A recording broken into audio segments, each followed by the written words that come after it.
Hello दोस्तों, PCS live की प्यारी मैगजीन में आपका स्वागत है।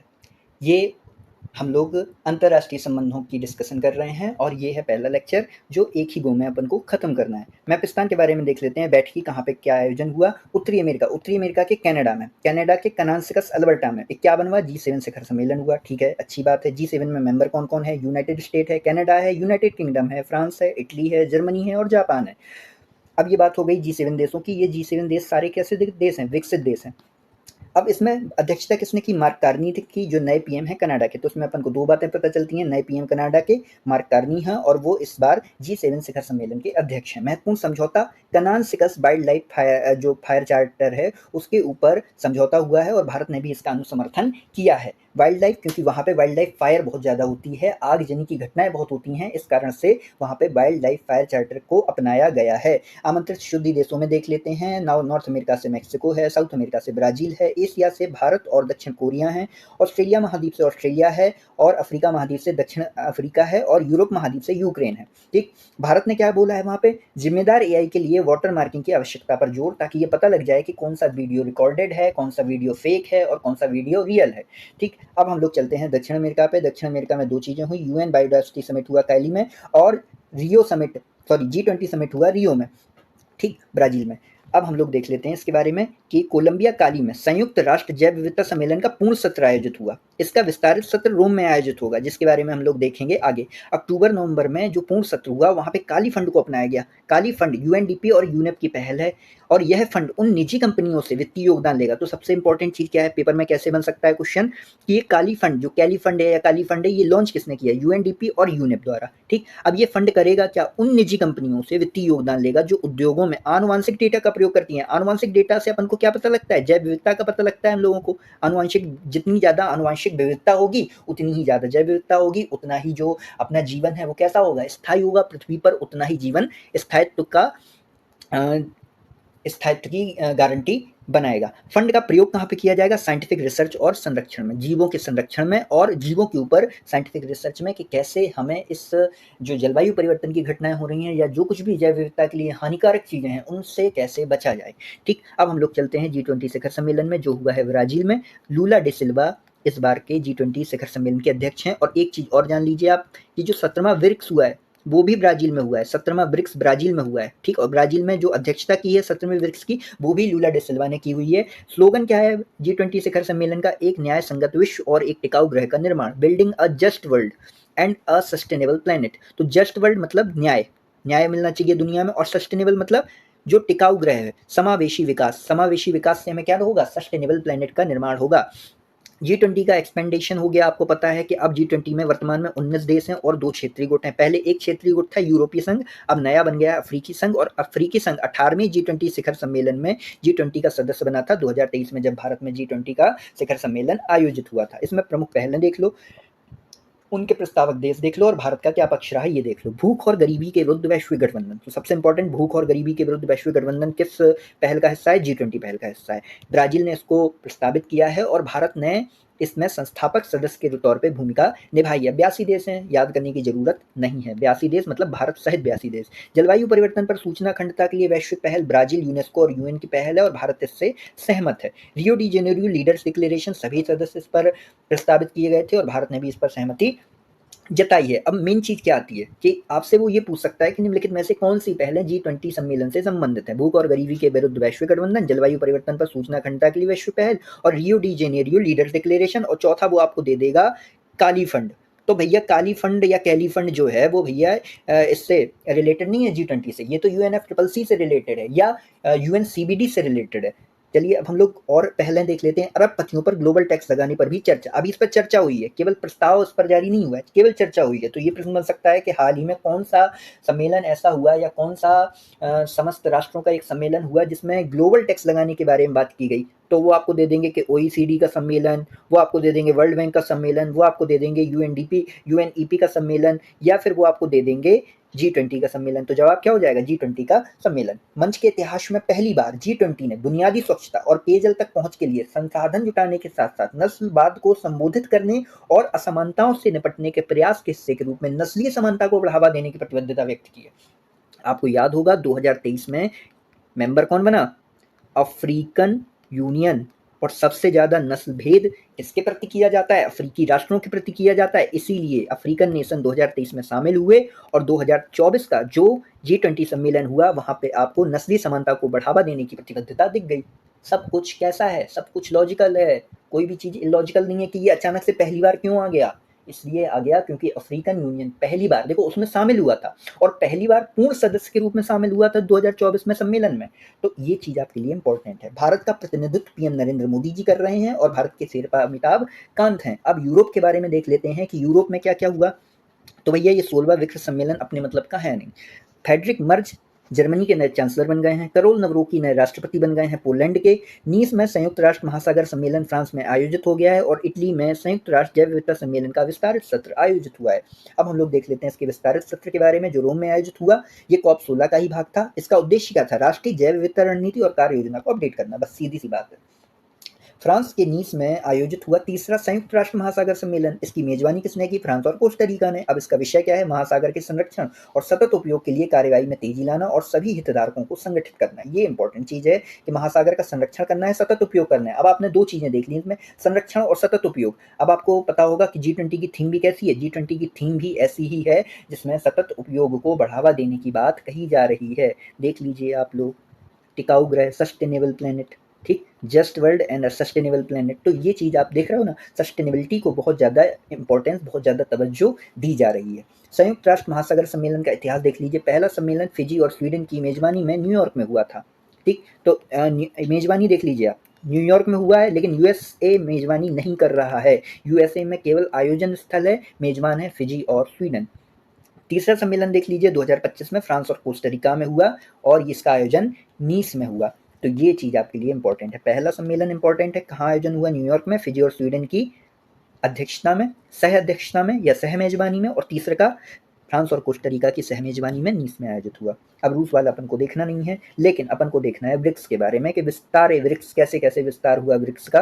तो अभी नए सदस्यों के तौर पे मिस्र, इथोपिया, ईरान, संयुक्त अरब अमीरात और इंडोनेशिया इसमें शामिल हो गए, ठीक। तो मिस्र, इथोपिया, ईरान, संयुक्त अरब अमीरात और इंडोनेशिया, ये कितने सदस्य हो गए? 10 टोटल, ठीक। इंडोनेशिया 10वां मेंबर था। सऊदी अरब होल्ड पे था, अब पूर्ण सदस्य बन गया है भारत सरकार के MEA गवर्नमेंट का जो मिनिस्ट्री ऑफ एक्सटर्नल अफेयर्स है उसके डेटा के हिसाब से।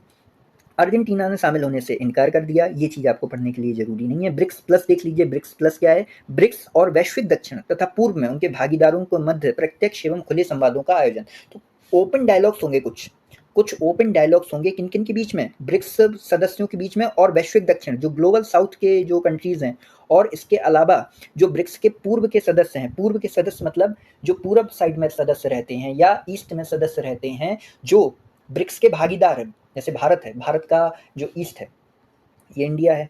अब इंडिया के ईस्ट में यहाँ पे आप देखो चाइना है ईस्ट में, यहाँ पे जापान है। तो भारत का जो ईस्ट में सबसे प्रमुख सहयोगी कौन है? जापान। साउथ कोरिया भारत का सहयोगी है।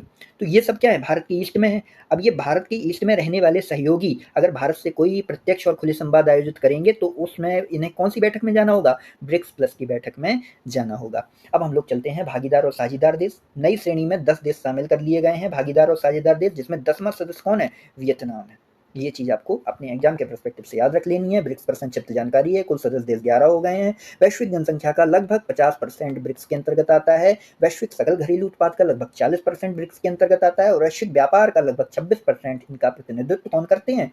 ब्रिक्स देश करते हैं। ब्रिक का पहली बार प्रयोग अभी आप लोग पढ़ लेना कि 2001 में गोल्डमैन सैक्स द्वारा किया गया था।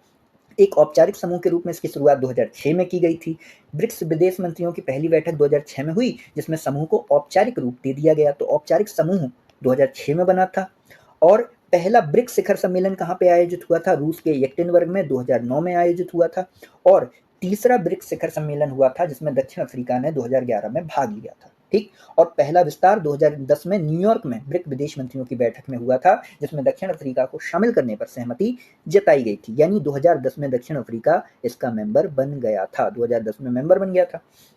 अब हम लोग 2024 में ब्रिक्स के विस्तार के बारे में देखते हैं। मिस्र, इथोपिया, ईरान और UAE ने 1 जनवरी 2024 से ब्रिक्स के पूर्ण सदस्य बन गए, जबकि जनवरी 2025 में इंडोनेशिया और बाद में सऊदी अरब पूर्ण सदस्य के रूप में शामिल हो गए। अब हम लोग चलते हैं वियतनाम हम लोग देख चुके हैं। ब्रिक्स का वर्तमान अध्यक्ष ब्राजील है, ये भी हम लोग देख चुके हैं। एशिया, साउथ एशिया, ठीक। अब एशिया साउथ एशिया में क्या हुआ, भारत में नई दिल्ली में इब्का की पहली बैठक हो गई 16 जून को। श्रीलंका में 24वीं हिंद महासागर रिम एसोसिएशन की बैठक हो गई किस मई को, अपन को याद नहीं करना है क्योंकि ये पुरानी बातें हैं। अपन को क्या देखना है, अपन को देखना है कि जो रिम एसोसिएशन है इसमें भारत अब उपाध्यक्ष बन गया है। 2025 से 27 के लिए भारत अध्यक्ष बन गया है। तो अभी जो रिम एसोसिएशन हुआ था 2024 में, उसमें भारत उपाध्यक्ष की तौर पे भूमिका निभा रहा था और श्रीलंका अध्यक्ष के तौर पे भूमिका निभा रहा था। और भविष्य की पीढ़ी के लिए सतत हिंद महासागर, देखिए सतत आ रहा है, बार बार सतत आ रहा है, ठीक। तो सतत हिंद महासागर इसकी थीम थी, लेकिन आपको याद नहीं रखना है, ये आपको याद रखना है कि 2025 से 27 के लिए भारत को अध्यक्षता मिल गई है रिम एसोसिएशन की। इंटरनेशनल बिग कैट अलायंस के बारे में देख लेते हैं। भूपेंद्र यादव इसके आयोजनकर्ता थे और भारत में इसका आयोजन हुआ। पहली बैठक थी ये, जो पहली बार इब्का की पहली बैठक हुई 16 जून 2024 को। एसपी यादव इसके महानिदेशक बन गए। तो ये चीज़ आपके लिए इंपॉर्टेंट है कि एसपी यादव कौन है, निदेशक हैं, महानिदेशक हैं इब्का या इंटरनेशनल बिग कैट अलायंस के। भूपेंद्र यादव क्या हैं, अध्यक्ष हैं इस अलायंस के। तो ये दोनों चीज़ें आपको याद रखनी है और इब्का का मुख्यालय भारत में है। अब हम लोग चलते हैं दक्षिण पूर्व एशिया की तरफ। दक्षिण पूर्व एशिया में सबसे इंपॉर्टेंट चीज़ है भारत द्वारा सहायतार्थ ऑपरेशन ब्रह्मा। हुआ ये कि म्यांमार में एक भूकंप आया, भूकंप की तीव्रता 7.7 थी और भारत द्वारा सहायता के लिए ऑपरेशन ब्रह्मा चलाया गया, जो वहाँ के लोगों को भूकंप से बचाने के लिए चलाया गया था। तो ऑपरेशन ब्रह्मा आपके लिए बहुत ज़्यादा ज़रूरी है। यहाँ पे ये देख ही चुके हैं हम लोग। मलेशिया में 46वां आसियान शिखर सम्मेलन हो गया। सिंगापुर में IISS संग्रीला संवाद हो गया। इंडोनेशिया में ब्रिक्स में शामिल पहला दक्षिण एशियाई देश बन गया और एशियाई उत्पादकता संगठन के प्रबंध निकाय की बैठक भी यहाँ पर आयोजित हुई। तो इंडोनेशिया ने 2 काम किए हैं, ब्रिक्स में शामिल पहला दक्षिण एशियाई देश और एशियाई उत्पादकता संगठन के प्रबंध निकाय की बैठक। तो इंडोनेशिया 10वां मेंबर बना है, ये भी आपको याद रखना होगा। अब एशियाई उत्पादकता संगठन की बैठक देख लो, जकार्ता इंडोनेशिया में हुई। 21 सदस्य देश हैं इसमें और भारत 2025-26 में इसका अध्यक्ष बन जाएगा। तो ये चीज़ आपके लिए इंपॉर्टेंट है कि इसका भी अध्यक्ष, एशियाई उत्पादकता संगठन का अध्यक्ष बन रहा है भारत 2025-26 में। आसियान शिखर सम्मेलन देख लेते हैं। अनवर इब्राहिम जो मलेशिया के राष्ट्रपति हैं, मलेशिया के प्रधानमंत्री हैं, मलेशिया के प्रधानमंत्री ने कुआलालंपुर में आसियान शिखर सम्मेलन की अध्यक्षता की। और समावेशीपन, देखिए समावेशीपन और स्थिरता इस सम्मेलन की थीम थी। तो समावेशीपन या सस्टेनेबिलिटी देख रहे हो आप। G20 में भी सस्टेनेबिलिटी के बारे में बात की जा रही है, अंतर्राष्ट्रीय महासागर सम्मेलन में भी सस्टेनेबिलिटी की बात की जा रही है और ब्रिक्स में भी सस्टेनेबिलिटी की बात की जा रही है और आसियान में भी सस्टेनेबिलिटी की बात की जा रही है। तो हम सब जगह पे किसकी बात कर रहे हैं, सब जगह पे हम लोग एक ही बात कर रहे हैं, सस्टेनेबिलिटी। यहाँ पे देखो रिम एसोसिएशन में भी सस्टेनेबिलिटी की बात की जा रही है, ठीक। समावेशीपन और स्थिरता। अब कुआलालंपुर घोषणा अपनाई गई, आसियान 2045 अवर शेयर्ड फ्यूचर। ये कुआलालंपुर घोषणा का विषय है, ये याद रखना। अवर शेयर्ड फ्यूचर क्या है, ये इसकी थीम नहीं है। कुआलालंपुर घोषणा के बारे में आसियान 2045 अवर शेयर्ड फ्यूचर नाम से एक घोषणा की गई। शांग्रीला संवाद सिंगापुर में आयोजित हुआ। अंतर्राष्ट्रीय सामरिक अध्ययन संस्थान सिंगापुर में ये आयोजित होता है।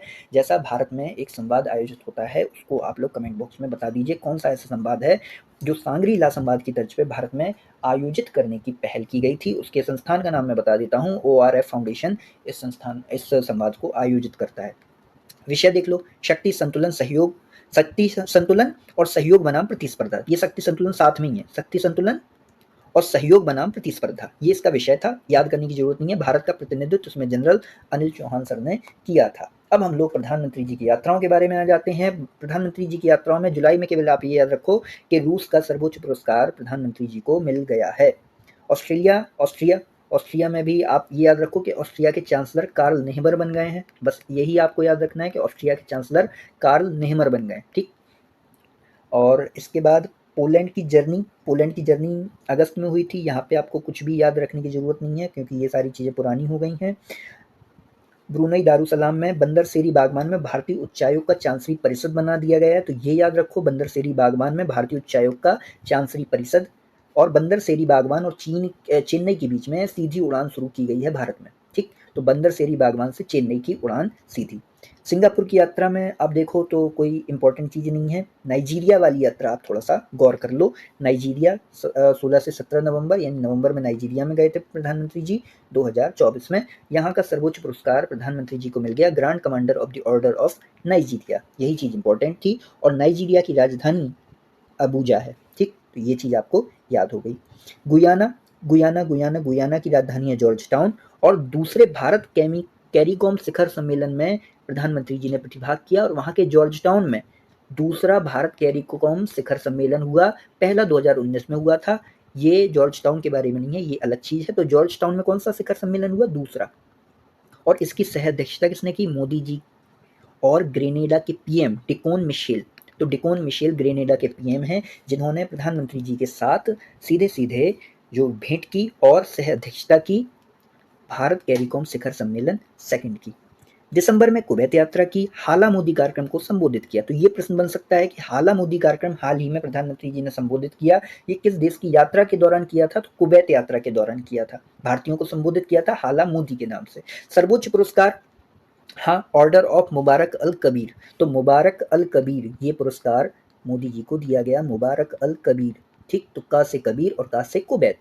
तो ये चीज आपको याद रखनी है। हाला मोदी कार्यक्रम को मोदी जी ने संबोधित किया। अमेरिका यात्रा देख लीजिए, फरवरी 2025 में की। अमेरिका की राजधानी तो आपको याद ही नहीं होगी, बतानी ही पड़ेगी कि वॉशिंगटन डीसी होती है। 21वीं सदी के लिए समझौता देख लो, सैन्य व्यापार और प्रौद्योगिकी को लेकर 21वीं सदी के लिए समझौता किन दो देशों के बीच में हुआ? भारत और अमेरिका। ठीक, 10 वर्षीय रूपरेखा, रक्षा साझेदारी के लिए 10 वर्षीय रूपरेखा किन दो देशों के बीच में हुई? भारत और अमेरिका। ट्रस्ट पहल, उभरती प्रौद्योगिकी हेतु एक सहयोग हुआ है, जो ट्रस्ट पहल के नाम से जाना जाता है, किसके बीच में हुआ? भारत और अमेरिका। ट्रस्ट का मतलब क्या है? Transforming the relationship utilising strategic technology. ये इंपॉर्टेंट चीज है ट्रस्ट का, transforming the relationship utilising strategic technology. Indus innovation, उभरती प्रौद्योगिकियों में नवाचार हेतु इंडस इनोवेशन हुआ, किस किस के बीच में? भारत और अमेरिका। तो 10 वर्षीय रूपरेखा भारत अमेरिका, ट्रस्ट पहल Bharat America, Indus innovation Bharat America. Mauritius का राष्ट्रीय दिवस, यहाँ पे प्रधानमंत्री मोदी जी मुख्य अतिथि बन के चले गए। तो माँ से मॉरिशस, माँ से मार्च, और मार्च में क्या होता है? मार्च में होता है मॉरिशस का राष्ट्रीय दिवस, और वो 12 मार्च को होता है। 12 मार्च को मॉरिशस को आज़ादी मिली थी, आज़ादी। पोर्ट लुइस इसकी राजधानी है। और यहाँ पे जब 12 मार्च को राष्ट्रीय दिवस मनाया गया, तो भारत की आकाश गंगा स्काई डाइविंग टीम, तो एक टीम है भारत की स्काई डाइविंग टीम आकाश गंगा, उसने यहाँ पर भागीदारी की थी, और भारत की सेना वगैरह ने भी यहाँ पे भागीदारी की थी। यहाँ के पीएम कौन है वर्तमान में? नवीन चंद्र राम गुलाम। ठीक, मॉरिशस के राष्ट्रपति कौन है? धर्मवीर गोकुल, और उनकी पत्नी वृंदा को ओवरसीज सिटीजन ऑफ इंडिया का कार्ड भी दिया गया है। मॉरिशस में बहुत सारी चीजें की गई हैं प्रधानमंत्री जी के द्वारा। तो भारत मॉरिशस की नई संसद का भी निर्माण करेगी, ये भी बात भारत ने मॉरिशस से कही है। और मॉरिशस ने grand commander of the star and की ऑफ द इंडियन ओशन, जो मॉरिशस का सर्वोच्च पुरस्कार है, वो हमारे प्रधानमंत्री जी को दे दिया, और ये पहले भारतीय प्राप्तकर्ता हैं जिन्होंने ये पुरस्कार प्राप्त किया। तो ये चीज हो गई मॉरिशस के बारे में। मॉरिशस के बारे में एक चीज आप और याद रखना कि यहाँ पर महासागर पहल को भी मोदी जी ने शुरू किया था। थाईलैंड गमन देख लीजिए, थाईलैंड अप्रैल में गए। राजनयिक संबंधों की 75वीं वर्षगांठ हो गई है और 6 एमओयू साइन हो गए हैं। तो थाईलैंड में कितने एमओयू साइन हो गए? 6 एमओयू साइन हो गए। ठीक, लोथल में राष्ट्रीय समुद्री विरासत परिषद के विकास हेतु समझौता हुआ। ये इंपॉर्टेंट है कि लोथल में राष्ट्रीय समुद्री विरासत परिषद के विकास हेतु समझौता किस देश के साथ किया गया? भारत ने।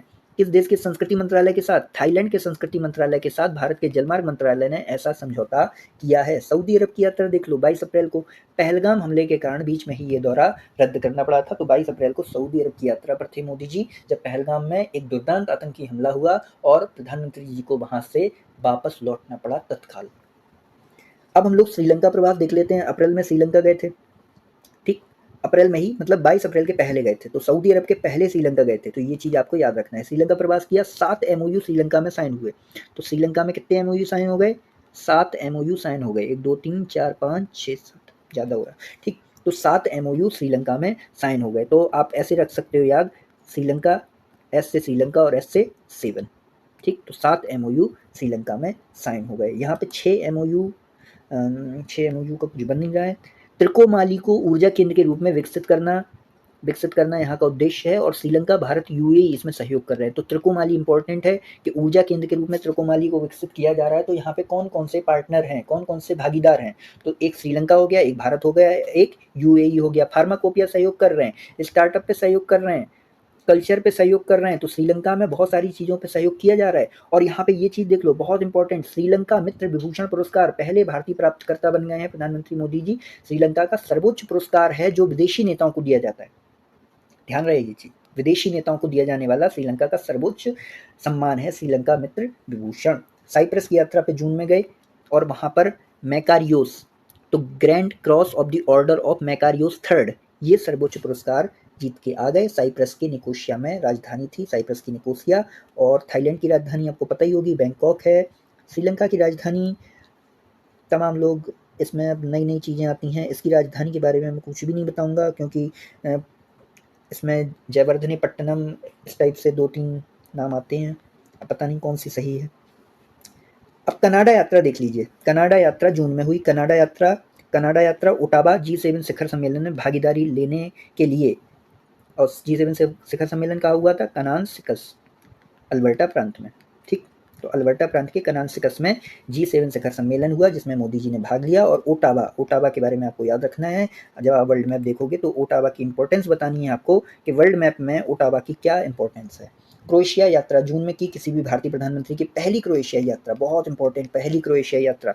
4 MOU क्रोएशिया से साइन किए। जैग्रेब यूनिवर्सिटी में हिंदी पाठ के नवीनीकरण पर भी यहाँ पे समझौता हुआ और क्रोएशिया की राजधानी है जैग्रेब। ओके, अब हम लोग चलते हैं जुलाई यात्राओं के ऊपर। जुलाई यात्राओं में घाना यात्रा, घाना की राजधानी अक्रा, राष्ट्रपति जॉन द्रामानी जुबली हाउस में घाना में बुलाया गया और 4 MOU साइन हुए। घाना का गाना याद रखना, 4 MOU साइन हो गए। संस्कृति, मानक, आयुर्वेद एवं पारंपरिक चिकित्सा पर घाना के राष्ट्रीय सम्मान से भी नवाजे गए, order of the star of घाना, ये चीज इंपॉर्टेंट है। घाना की संसद के विशेष सत्र को भी संबोधित किया। तो हाल ही में प्रधानमंत्री जी ने किस देश की संसद के विशेष सत्र को संबोधित किया था? घाना।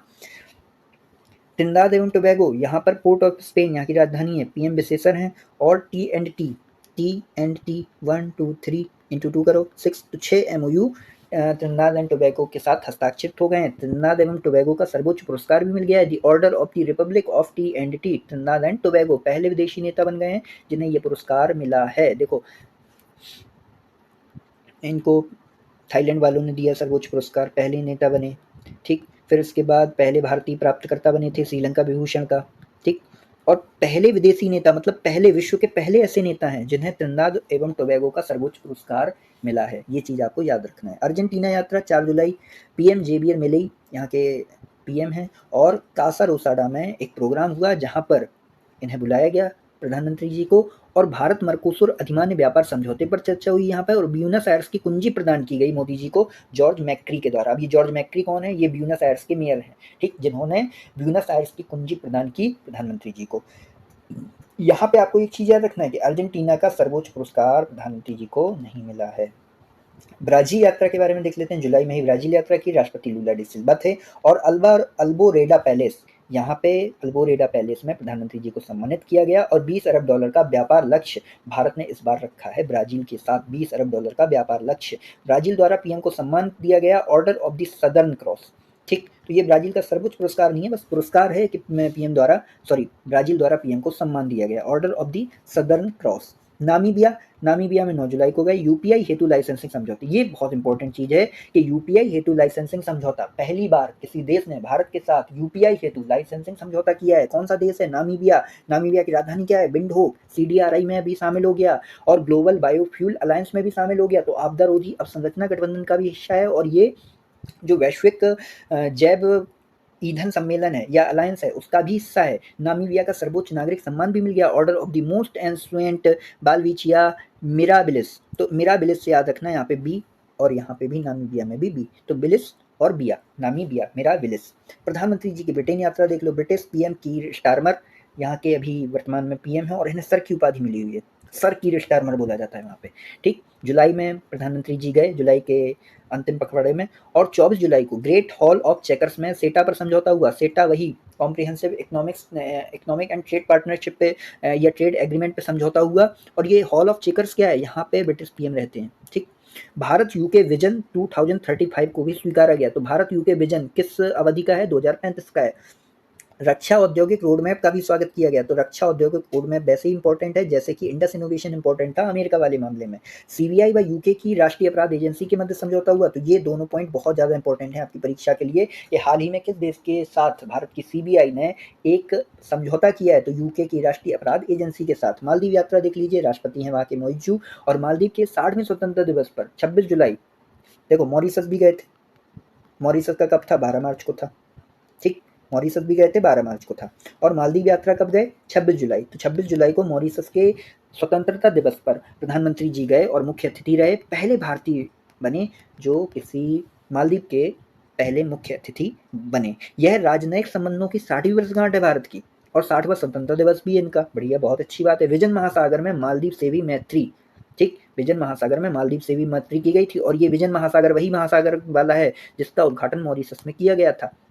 इसकी थीम या इसका विषय वस्तु क्या है? Mutual and holistic advancement for security and growth across regions for Global South, ये इसका पूरा फुल फॉर्म है। तो mutual and holistic advancement for security and growth across regions, ये इसकी पूरी थीम है।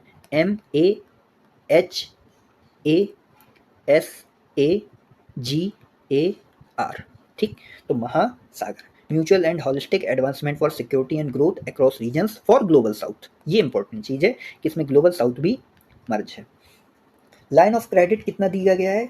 रुपए 4,850 करोड़। लाइन ऑफ क्रेडिट का मतलब होता है कि आपने पैसा दे दिया, पैसा केवल उतने पर ही ब्याज लगेगा जितना पैसा लाइन ऑफ क्रेडिट लेने वाला, जैसे 4,850 रुपये करोड़ आपने दे दिए।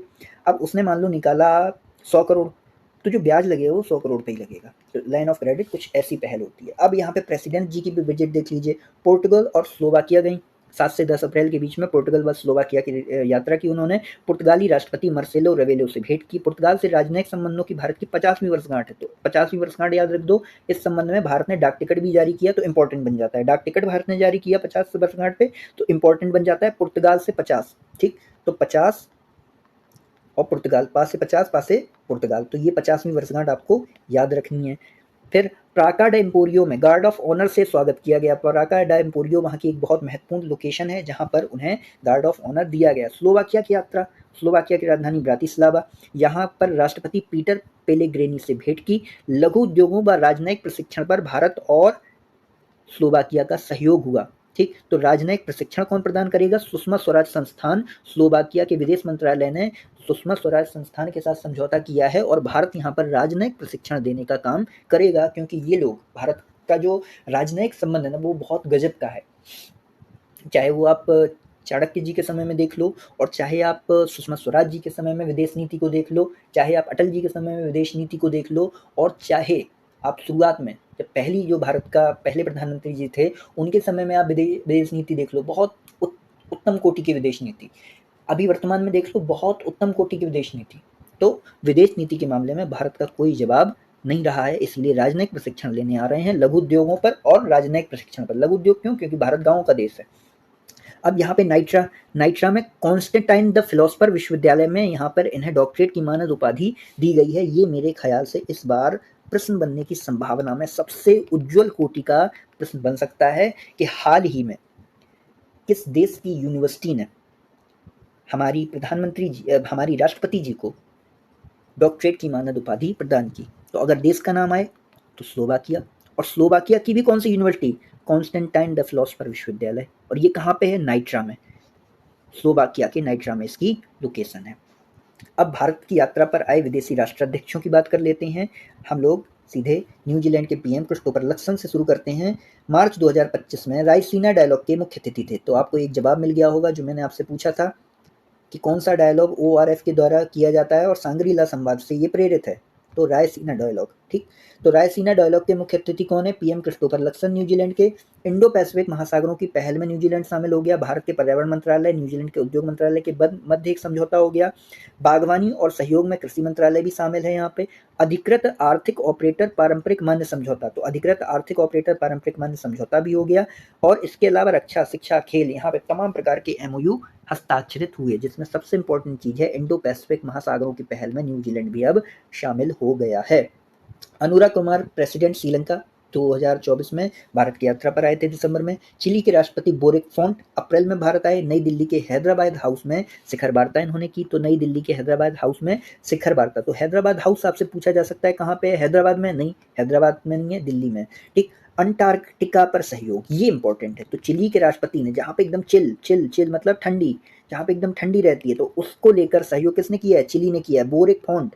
तो ये भी क्या हो गए हैं? बोर हो गए, जम गए, ठीक। आपदा प्रबंधन पर समझौता रूपरेखा दस्तावेज पर हस्ताक्षर, टर्म ऑफ रेफरेंस, तो व्यापक आर्थिक साझेदारी हेतु एक टर्म ऑफ रेफरेंस पर भी हस्ताक्षर हुए हैं। इसमें सबसे इंपॉर्टेंट है अंटार्कटिका पर सहयोग और आपदा प्रबंधन पर समझौता चिली के राष्ट्रपति ने किया है। अंगोला के राष्ट्रपति मई में भारत प्रवास, जोआओ मैनुअल गोंजाल्विस अफ्रीकी संघ के वर्तमान अध्यक्ष और अंगोला के राष्ट्रपति, इंपॉर्टेंट है मैनुअल गोंजाल्विस, गोंजाल्विस से नाम आप याद रखना, ठीक। तो अफ्रीकी संघ के वर्तमान अध्यक्ष और अंगोला के राष्ट्रपति हैं। ये अंगोला के राष्ट्रपति भारत आए। राजनयिक संबंधों के 40 वर्ष हो गए अंगोला और भारत को, तो 40 वर्ष हो गए अंगोला और भारत को। आयुर्वेद पर एमओयू, कृषि पर एमओयू और संस्कृति के क्षेत्र में समझौता 2025 से 29 के लिए संस्कृति के क्षेत्र में समझौता हुआ है। तो 2025 से 29 के लिए अगर आ जाए कि संस्कृति के क्षेत्र में समझौता किस देश से किया गया है भारत के द्वारा, अंगोला, अंगोला के द्वारा किया गया। देखो देखो अंगोला में भी अंग आ रहा है यहाँ पे, और यहाँ पे भी संस्कृति में भी आ रहा है। और 40 में क्या करो आप बिंदी लगा दो, तो 40 4 में बिंदी लगा दो, क्या हो जाएगा 40 हो जाएगा। तो इस तरीके से आप देख सकते हो अंगोला। अंगोला आईएसए का 123वां सदस्य बन गया है। भारत द्वारा $200 मिलियन का ऋण भी अंगोला को दिया जा रहा है। तो भारत बहुत सारी बिंदी बिंदी बिंदी बिंदी दे रहा है यहाँ को, 200, यहाँ पे 40 वर्ष, और यहाँ पे एमओयू साइन कर रहा है, और 2025 से 29 के लिए संस्कृति के क्षेत्र में समझौता कर रहा है अंगोला से। अब हम लोग चलते हैं सैंटियागो पेना, पैराग्वे के राष्ट्रपति की भारत यात्रा जून में हुई। दूसरे पैराग्वेन राष्ट्रपति जो भारत आए, तो दूसरे पैराग्वेन राष्ट्रपति थे जो भारत आए थे फर्नांडो ल्यूगो, पहले पैराग्वेन राष्ट्रपति थे जो भारत आए थे। भारत मर्कोसुर अधिमान्य व्यापार समझौते पर मजबूत सहमति का प्रयास, तो देखो यहाँ पे जो पैराग्वे है, अर्जेंटीना है, ये सब मर्कोसुर पे काम कर रहे हैं भारत के साथ।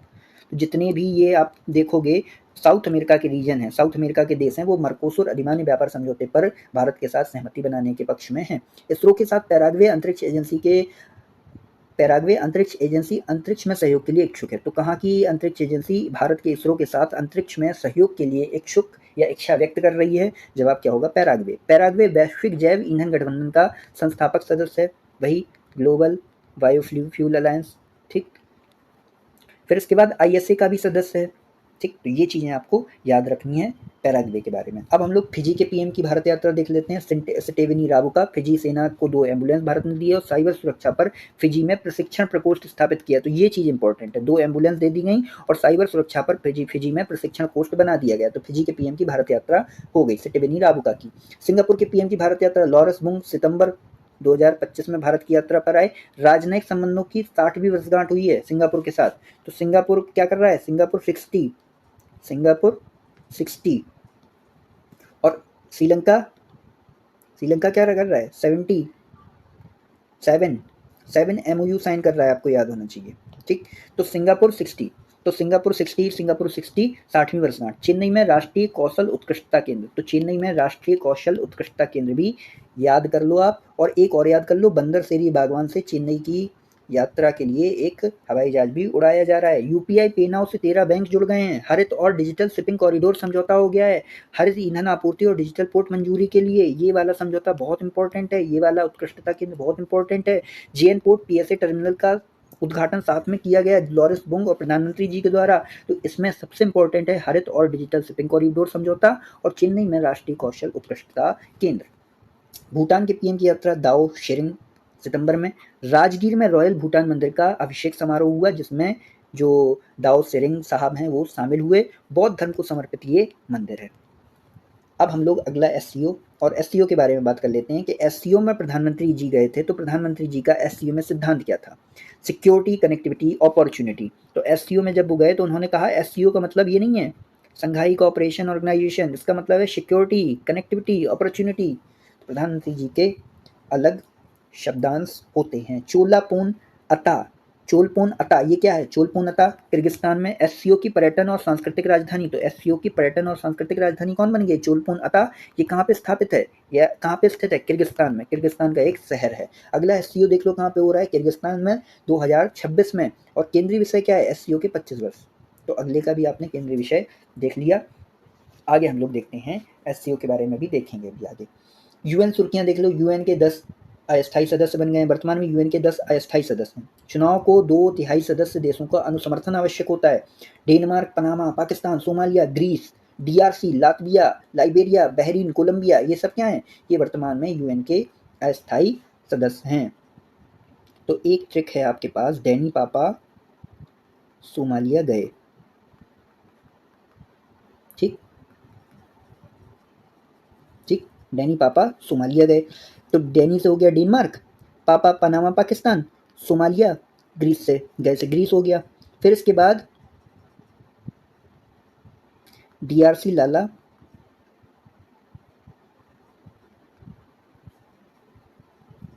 बहकोमत, ठीक।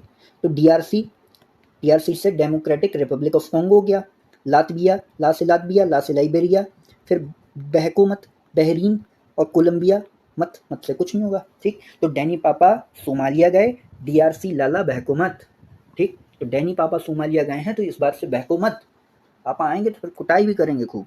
वैश्विक शांति एवं सद्भाव के लिए ध्यान कार्यक्रम देख लो, 20 दिसंबर 2024 को हुआ, यूएन में भारत के स्थायी मिशन द्वारा। ये डेट आपको याद करनी है। वैश्विक शांति एवं सद्भाव के लिए ध्यान कार्यक्रम कहाँ आयोजित हुआ? यूएन में भारत के स्थायी मिशन द्वारा, ठीक। तो यूएन का हेडक्वार्टर न्यूयॉर्क, तो न्यूयॉर्क में हुआ होगा आयोजन, और 20 दिसंबर 2024 को आयोजन हुआ, याद कर लेना सद्भाव के लिए।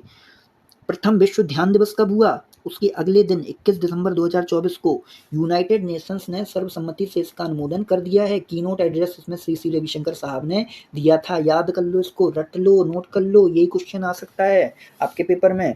बाल मृत्यु दर में स्तर और रुझान रिपोर्ट देख लीजिए, 195 देश इसमें शामिल हो गए हैं। संयुक्त राष्ट्र बाल मृत्यु अनुमान अंतर एजेंसी समूह के द्वारा बाल मृत्यु दर में स्तर और रुझान रिपोर्ट जारी की, 195 देश इसमें शामिल हैं। मार्च माह में ये रिपोर्ट आई थी। रिपोर्ट के मुख्य बिंदु देख लो, आंकड़े 2000 से लेकर 2023 तक की अवधि के हैं। तो अवधि क्या है? 2000 से लेकर 2023 की। तो बाल मृत्यु दर में स्तर और रुझान रिपोर्ट, 195 देशों की रिपोर्ट आई संयुक्त राष्ट्र बाल मृत्यु अनुमान अंतर एजेंसी समूह द्वारा। ये देखो आप, 2000 से लेकर 2023 की अवधि है। 5 वर्ष से कम उम्र के बच्चों की मृत्यु दर में 52% की कमी आ गई है। भारत मृत्यु दर और मृत जन्म दर में कमी लाने वाले शीर्ष देशों में एक है। रिपोर्ट के अनुसार वर्ष 2000 से 2023 के बीच में भारत में 5 वर्ष से कम आयु के बच्चों की मृत्यु दर में 70% तथा नवजात शिशु मृत्यु दर में 61% की गिरावट आई है। तो देखने की जरूरत उतना नहीं है। भारत 60 से 70% की सीमा में मृत जन्म दर में सर्वाधिक कमी लाने वाले शीर्ष 10 देशों में 7वें स्थान पे है। वर्ष 2000 से 2023 के बीच जहां वैश्विक स्तर पर मृत जन्म दर में 37% की कमी आई, वही भारत में 60% की कमी दर्ज की, जो भारत के लिए एक बड़ी उपलब्धि है। मेंस के लिए आंकड़े हैं प्रमुख तौर पे। अब विश्व जल विकास रिपोर्ट देख लेते हैं। विश्व जल मूल्यांकन कार्यक्रम के अंतर्गत यूनेस्को द्वारा विश्व जल विकास रिपोर्ट जारी की जाती है, और इसका निष्कर्ष देख लो। वर्तमान में जल की वैश्विक मांग के बढ़ने से जलवायु परिवर्तन, हिमनदों पर बढ़ते संकट से जल संकट की गंभीर समस्या बनी हुई है। तो जल संकट गंभीर स्थिति में है, और विश्व स्तर पर जल उपयोग का क्षेत्रफल वितरण उन्होंने कहा कि देखो, कृषि सबसे ज्यादा उपयोग करता है जल का, फिर उद्योग करते हैं, फिर घरेलू क्षेत्र करते हैं। तो अब हम लोगों को जल का उपयोग स्थायी करने के लिए या जल का उपयोग कम करने के लिए कौन सी ऐसी रणनीतियां हैं जो अपनानी चाहिए, इसके बारे में इस रिपोर्ट में बताया गया है। इसके बाद का तथ्य देख लो इसमें। हिमनद संरक्षण का अंतर्राष्ट्रीय वर्ष 2025 में संयुक्त राष्ट्र महासभा द्वारा घोषित कर दिया गया। तो ग्लेशियर संरक्षण या हिमनद संरक्षण का अंतर्राष्ट्रीय वर्ष कौन है? 2025 है, और संयुक्त राष्ट्र महासभा ने इसको घोषित किया है। हिम मंडलीय विज्ञान हेतु कार्यवाही का दशक क्या है? 2025 से 2034। तो हिम मंडलीय विज्ञान हेतु, जो ग्लेशियर हेतु साइंस है, उसको डेवलप करने के लिए जो कार्यवाही दशक होना चाहिए वो कौन है?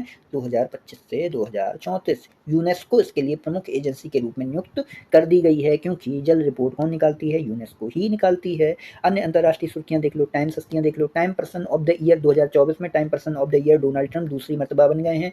पहली मरतबा 2016 में बने थे, जब राष्ट्रपति बने तो तुरंत इन्हें time person of the year बना दिया। अब 2024 में फिर राष्ट्रपति बने, फिर time person of the year बना दिया गया। फ्रैंकलिन डी रूजवेल्ट पहले और एकमात्र व्यक्ति हैं जिन्हें 3 बार यह पुरस्कार मिला है। ये चीज आपको अपने एग्जाम के पर्सपेक्टिव से याद रख लेनी है।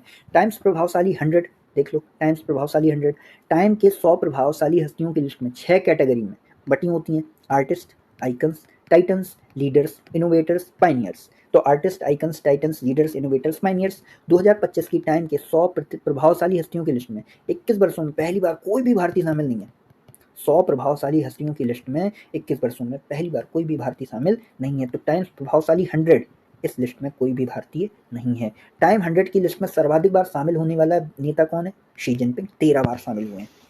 चलो अब हम लोग देख लेते हैं ब्रिक्स उद्योग मंत्रियों की बैठक। कुछ बैठकें जो रह गई थी उनके बारे में यहाँ पे देख लेते हैं। 9वीं ब्रिक्स उद्योग मंत्रियों की बैठक ब्राजीलिया में आयोजित हुई। अधिक समावेशी, देखो आ गया समावेशी आपका, और टिकाऊ शासन के लिए वैश्विक दक्षिण सहयोग को मजबूत करना। देखो आप एक चीज मान लो कि एशिया में जो कुछ भी होगा, एशिया में जो कुछ भी हो रहा होगा, उसमें ग्लोबल साउथ को फोकस किया जाएगा कि हमें ग्लोबल साउथ को क्या करना है? मजबूत करना है। और अगर दुनिया में कुछ भी हो रहा होगा, दुनिया के पर्सपेक्टिव से कोई लोग सोचेगा, तो वो सोचेगा कि हमें क्या करना है? समावेशीपन को विकसित करना है, समावेशीपन को हमें बढ़ाना है। तो ये अधिक समावेशी और टिकाऊ शासन के लिए वैश्विक दक्षिण सहयोग को मजबूत करना है। ये जो ब्रिक्स उद्योग मंत्रियों की बैठक है ना, ये वहाँ की थीम है। भारत की प्रमुख पहलें देख लो, स्टार्टअप नॉलेज हब 31 जनवरी 2025 से ये स्टार्टअप नॉलेज हब प्रारंभ भी हो गया है। इसका पूरा नाम है ब्रिक्स स्टार्टअप नॉलेज हब। ठीक, तो ब्रिक्स SKH 31 जनवरी 2025 से इसका प्रारंभ हो गया है, शुभारंभ हो गया है 31 जनवरी को। घोषणा पत्र क्या है? खुले, न्यायसंगत और लचीले वैश्विक आर्थिक शासन के लिए प्रतिबद्धता। वैश्विक महामारी संधि देख लो, ये 30 पेज की एक वैश्विक महामारी संधि बन गई है, अपने नोट से भी कम है, सोच लो। WHO द्वारा इसको स्वीकृत कर दिया गया है। जिनेवा में विश्व स्वास्थ्य असेंबली की बैठक में ये निर्णय लिया गया है कि हम एक वैश्विक महामारी संधि को स्वीकृत कर रहे हैं। क्राइसिस में कॉपरेशन इसका उद्देश्य है। क्राइसिस में कॉपरेशन मतलब कोई भी कंडीशन होगी तो हम लोग क्या करते हैं, हम लोगों ने दवाई बना ली, चुपके से खा ली और हम लोग बच गए, और सामने वाला जो दूसरा देश है बेचारा, उसके पास संसाधन नहीं है, तो संसाधनहीन देश क्या होता है, वो संसाधन खरीद नहीं पाता है, और जब वो बाई नहीं कर पाता है, तो जब परचेस नहीं कर पाएगा तो फिर वो सर्वाइव नहीं कर पाएगा। तो इसके लिए ये क्राइसिस में कॉपरेशन की बात कर रहे हैं। आप क्राइसिस में अपना फ़ायदा मत देखो, क्योंकि बहुत सारी कंपनियों ने कोविड के समय में अपना फ़ायदा देखा था और बहुत सारा लाभ कमाया था। तो लाभ कमाने की स्थिति नहीं है कि आप मानवता का विनाश कर रहे हो, एक तरफ मानवता मानवता मानवता करते हो, ह्यूमन डेवलपमेंट, और दूसरी तरफ ह्यूमन का जो सॉल्यूशन है उसको नहीं देखते हो। तो क्राइसिस में कोऑपरेशन करना चाहिए। अगर कोई कोरोना जैसी महामारी आती है तो वैश्विक पूरे विश्व को सहयोग करना चाहिए। वहाँ पे ये खेल नहीं खेलना चाहिए कि हमने तो पेटेंट कर दिया, हम ये दवा हमारी पेटेंट हो गई। तो ये कहने का मतलब है वैश्विक महामारी संधि का। WHO के नियम किसी देश पर थोपे हुए नहीं होंगे। पहले क्या होता था, अब किसी देश में कोरोना बहुत ज़्यादा इम्पैक्ट नहीं किया है तो वहाँ पर भी पता चला, वहाँ पर भी उन्होंने लगा दिया कि यहाँ पे हम क्या लगा देंगे, यहाँ पे अब हम लगा देंगे कि सभी लोग घर में घुस के रहो, सभी लोग घर में बैठ के रहो। ठीक, तो इस कारण से बहुत सारे देश WHO से असंतुष्ट थे, बहुत सारे देशों में इस बात के विरोध में प्रदर्शन भी हुए। तो WHO ने अपना ये स्टांस बदल लिया कि अब किसी देश पर वो अपने निर्णय थोपेगा नहीं। अगर आपको कोविड के समय में घर पे नहीं बैठना है, मत बैठो, कोई दिक्कत नहीं है। महामारी तैयारी हेतु अब कोष भी जारी किया जाएगा, तो कोष की भी स्थापना की जाएगी। अब हम लोग देख लेते हैं partnership for healthy cities summit 2025। तो हेल्दी सिटीज, अच्छी शहर, मजबूत शहर। अब इन्होंने क्या किया है, आयोजन कहाँ पे हुआ ये समिट का? पेरिस में आयोजन हुआ। सम्मानित स्थल देख लो, कॉर्डोबा अर्जेंटीना का। स्कूलों में स्वस्थ भोजन नीति इन्होंने कर दी चालू। 2026 तक क्या होगा, अधिक प्रसंस्कृत और चीनी युक्त लंच बॉक्स लाने पर स्कूल में प्रतिबंध लगा दिया कि ऐसा लंच बॉक्स लाओगे तो आप भोजन नहीं कर पाओगे स्कूल में। तो अधिक प्रसंस्कृत खाद्य पदार्थ और चीनी युक्त खाद्य पदार्थ, इनके जो उपयोग हैं, ऐसा भोजन स्कूल में आपको न तो परोसा जाएगा और न आप स्कूल में लेके आ सकते हो। तो स्कूल में स्वस्थ भोजन नीति के लिए कॉर्डोबा को सम्मानित किया गया। फोर्टालेजा ब्राजील में वायु गुणवत्ता पर निगरानी हेतु कम लागत वाले सेंसर बना लिए इन्होंने। तो partnership for healthy cities summit में इन्हें सम्मानित कर दिया गया। ग्रेटर मैनचेस्टर ने क्या किया, ब्रिटेन में धूम्रपान युक्त सार्वजनिक स्थलों की संख्या बढ़ा दी गई और धूम्रपान मुक्त पार्क खोला गया ग्रेटर मैनचेस्टर में। तो ये पहला धूम्रपान मुक्त पार्क खोला गया है ब्रिटेन के किसी शहर के अंतर्गत, ग्रेटर मैनचेस्टर में। तो ये चीज़ें आपके लिए इंपॉर्टेंट हैं। अब हम लोग देख लेते हैं शब्द जालों को, संस्था और word of the year. Oxford university press ने ब्रेन रॉट को वर्ड ऑफ द ईयर घोषित किया। कैम्ब्रिज डिक्शनरी ने मैनिफेस्ट को किया। डिक्शनरी.com ने डिम्यूर यानी विनम्र को किया। मेरियम वेबस्टर ने पोलराइजेशन को किया और कोलिंस डिक्शनरी ने ब्रैड को किया। ठीक, तो ये अलग अलग शब्द हैं, इनके बारे में व्याख्या करने की कोई ज़रूरत है नहीं। विश्व सुर्खियां देख लेते हैं। ट्रंप और पुतिन की भेंट हो गई। रूस यूक्रेन झड़प के बाद रियाद में अमेरिकी और रूसी राष्ट्रपति की मध्य मुलाकात हुई रियाद में। ठीक, और इसके बाद इन लोगों ने समझौता किया। यूक्रेन और यूरोपीय देशों को इसमें बुलाया नहीं। EU शिखर सम्मेलन 6 मार्च ब्रुसेल्स में आयोजित कर दिया गया। तो रियाद में मुलाकात हुई थी, ये चीज़ आपको याद रखना है। कहाँ मुलाकात हुई थी? रियाद में। ठीक, और एक हुआ था ब्रुसेल्स में EU शिखर सम्मेलन, जिसमें यूक्रेन से बातचीत की थी, लेकिन कोई नतीजा इसमें नहीं निकला था। तो ये मीटिंग क्रम देख लो। पुतिन और ट्रंप की रियाद में वार्ता, ट्रंप और जेलेंस्की की व्हाइट हाउस में बैठक, EU शिखर सम्मेलन हुआ और उसके बाद G7 शिखर सम्मेलन हुआ। याओंडे घोषणा देख लो। अफ्रीकी देशों हेतु मलेरिया से मुक्ति हेतु अंकोर बाट 8वां जुबा बना दिया गया। ऑपरेशन राइजिंग लाइन, ईरान व इजराइल युद्ध में नामकरण इजराइल के द्वारा किया गया। तो ऑपरेशन राइजिंग लाइन या केलबी, ये ईरान व इजराइल युद्ध में एक ऑपरेशन था जो चलाया गया था। किसके द्वारा? इजराइल के द्वारा। युद्ध उद्देश्य क्या था? ईरान के परमाणु हथियार क्षमता और बैलिस्टिक मिसाइल कार्यक्रम को निष्क्रिय करना। अब हम लोग चलते हैं आगे, कहाँ कहाँ पर इजराइल ने अटैक किया था ईरान के क्षेत्रों को। टैब्रिज, तेहरान, करमनशाह, अराक, नटांस और इस्फान। तो इन क्षेत्रों में अटैक किया था। इस्फान बहुत इंपॉर्टेंट है, तेहरान बहुत इंपॉर्टेंट है और यहाँ पे तबरिज बहुत इंपॉर्टेंट है। ठीक, बाकी सारे आप पढ़ लेना।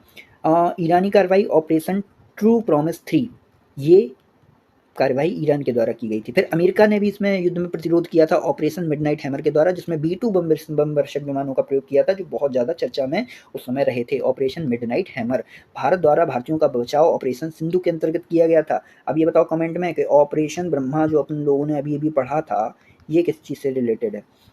अब B-2 बम, बंकर बस्टर बम, इस पूरे बम का नाम क्या है? B-2 बम, बंकर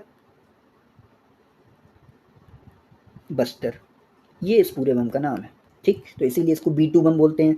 GBU-57A/B, ये इस बम का नाम है। मैसिव ऑर्डिनेंस पेनिट्रेटर, ये इस बम का नाम है। तो बम के 3 नाम है, एक तो B-2 बम क्योंकि बंकर को बस्ट कर देता है, पूरे बंकर को ही बस्ट कर देता है, इसीलिए B-2 बम बोला जा रहा है। मैसिव ऑर्डिनेंस पेनिट्रेटर मतलब बहुत गहराई पे जाके ये अपने प्रभाव को छोड़ता है, पेनिट्रेट करता है, बहुत गहराई तक इसके जो इम्पैक्ट होते हैं, इसीलिए मैसिव ऑर्डिनेंस पेनिट्रेटर भी इसको बोला जा रहा है। फिर GBU-57A/B, जब एग्जामिनर ऐसा स्टेटमेंट बनाएगा तो आप समझ लेना कि ये सही ही होगा। अमेरिकी सैन्य शक्ति का सबसे बड़ा गैर परमाणु बम है, तो ये बहुत इंपॉर्टेंट है कि गैर परमाणु बम है, बोइंग द्वारा बनाया गया है। यह बम 200 फीट गहरी और 60 फीट लंबी कंक्रीट को भेदने में सक्षम है, इसीलिए मैसिव ऑर्डिनेंस पेनिट्रेटर बोला जा रहा है इसे। अब भारत और विश्व के बारे में हम लोग चर्चा करते हैं 1 मिनट का ब्रेक लेकर।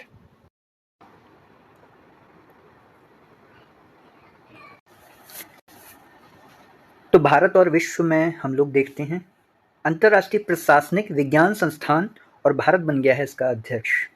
आपने देखा था कि अभी एशिया जो प्रोडक्शन ऑर्गेनाइजेशन हुआ था, इसमें भी भारत को क्या मिल गई है? अध्यक्षता मिल गई है, भारत अध्यक्ष बन गया है। और रिम एसोसिएशन में भी भारत वर्तमान में उपाध्यक्ष था, और पहले उपाध्यक्ष था श्रीलंका जब अध्यक्ष थी, और वर्तमान में भारत क्या बन गया है? अध्यक्ष बन गया है। तो 3 चीज़ों के बारे में, रिम एसोसिएशन में भारत अध्यक्ष बन गया है, और जो एशिया प्रोडक्शन ऑर्गेनाइजेशन है उसमें भी भारत अध्यक्ष बन गया है, और अंतर्राष्ट्रीय प्रशासनिक विज्ञान संस्थान यहाँ पर भी भारत अध्यक्ष बन गया है, और यहाँ से क्वेश्चन आने की संभावनाएं बहुत ज़्यादा है। अंतर्राष्ट्रीय प्रशासनिक विज्ञान संस्थान के 2025 से 28 तक के कार्यकाल के लिए भारत अध्यक्ष बनाए, तो 3 वर्ष के कार्यकाल के लिए भारत अध्यक्ष बना दिया गया है। और प्रशासनिक सुधार एवं लोक शिकायत विभाग के सचिव वी श्रीनिवासन इसके अध्यक्ष चुने गए हैं। तो ये भी पूछा जा सकता है कि इसका अध्यक्ष कौन चुना गया? अंतर्राष्ट्रीय प्रशासनिक विज्ञान संस्थान का अध्यक्ष कौन चुना गया? जवाब होगा बी श्रीनिवासन। और पहली बार मतपत्र से हुए चुनावों में भारत ने ऑस्ट्रिया के उम्मीदवार को पराजित किया। 1998 से भारत इस अंतर्राष्ट्रीय प्रशासनिक विज्ञान संस्थान का क्या है? सदस्य है। तो अंतर्राष्ट्रीय प्रशासनिक विज्ञान संस्थान भारत ने कब ज्वाइन किया? 1998 में ज्वाइन किया।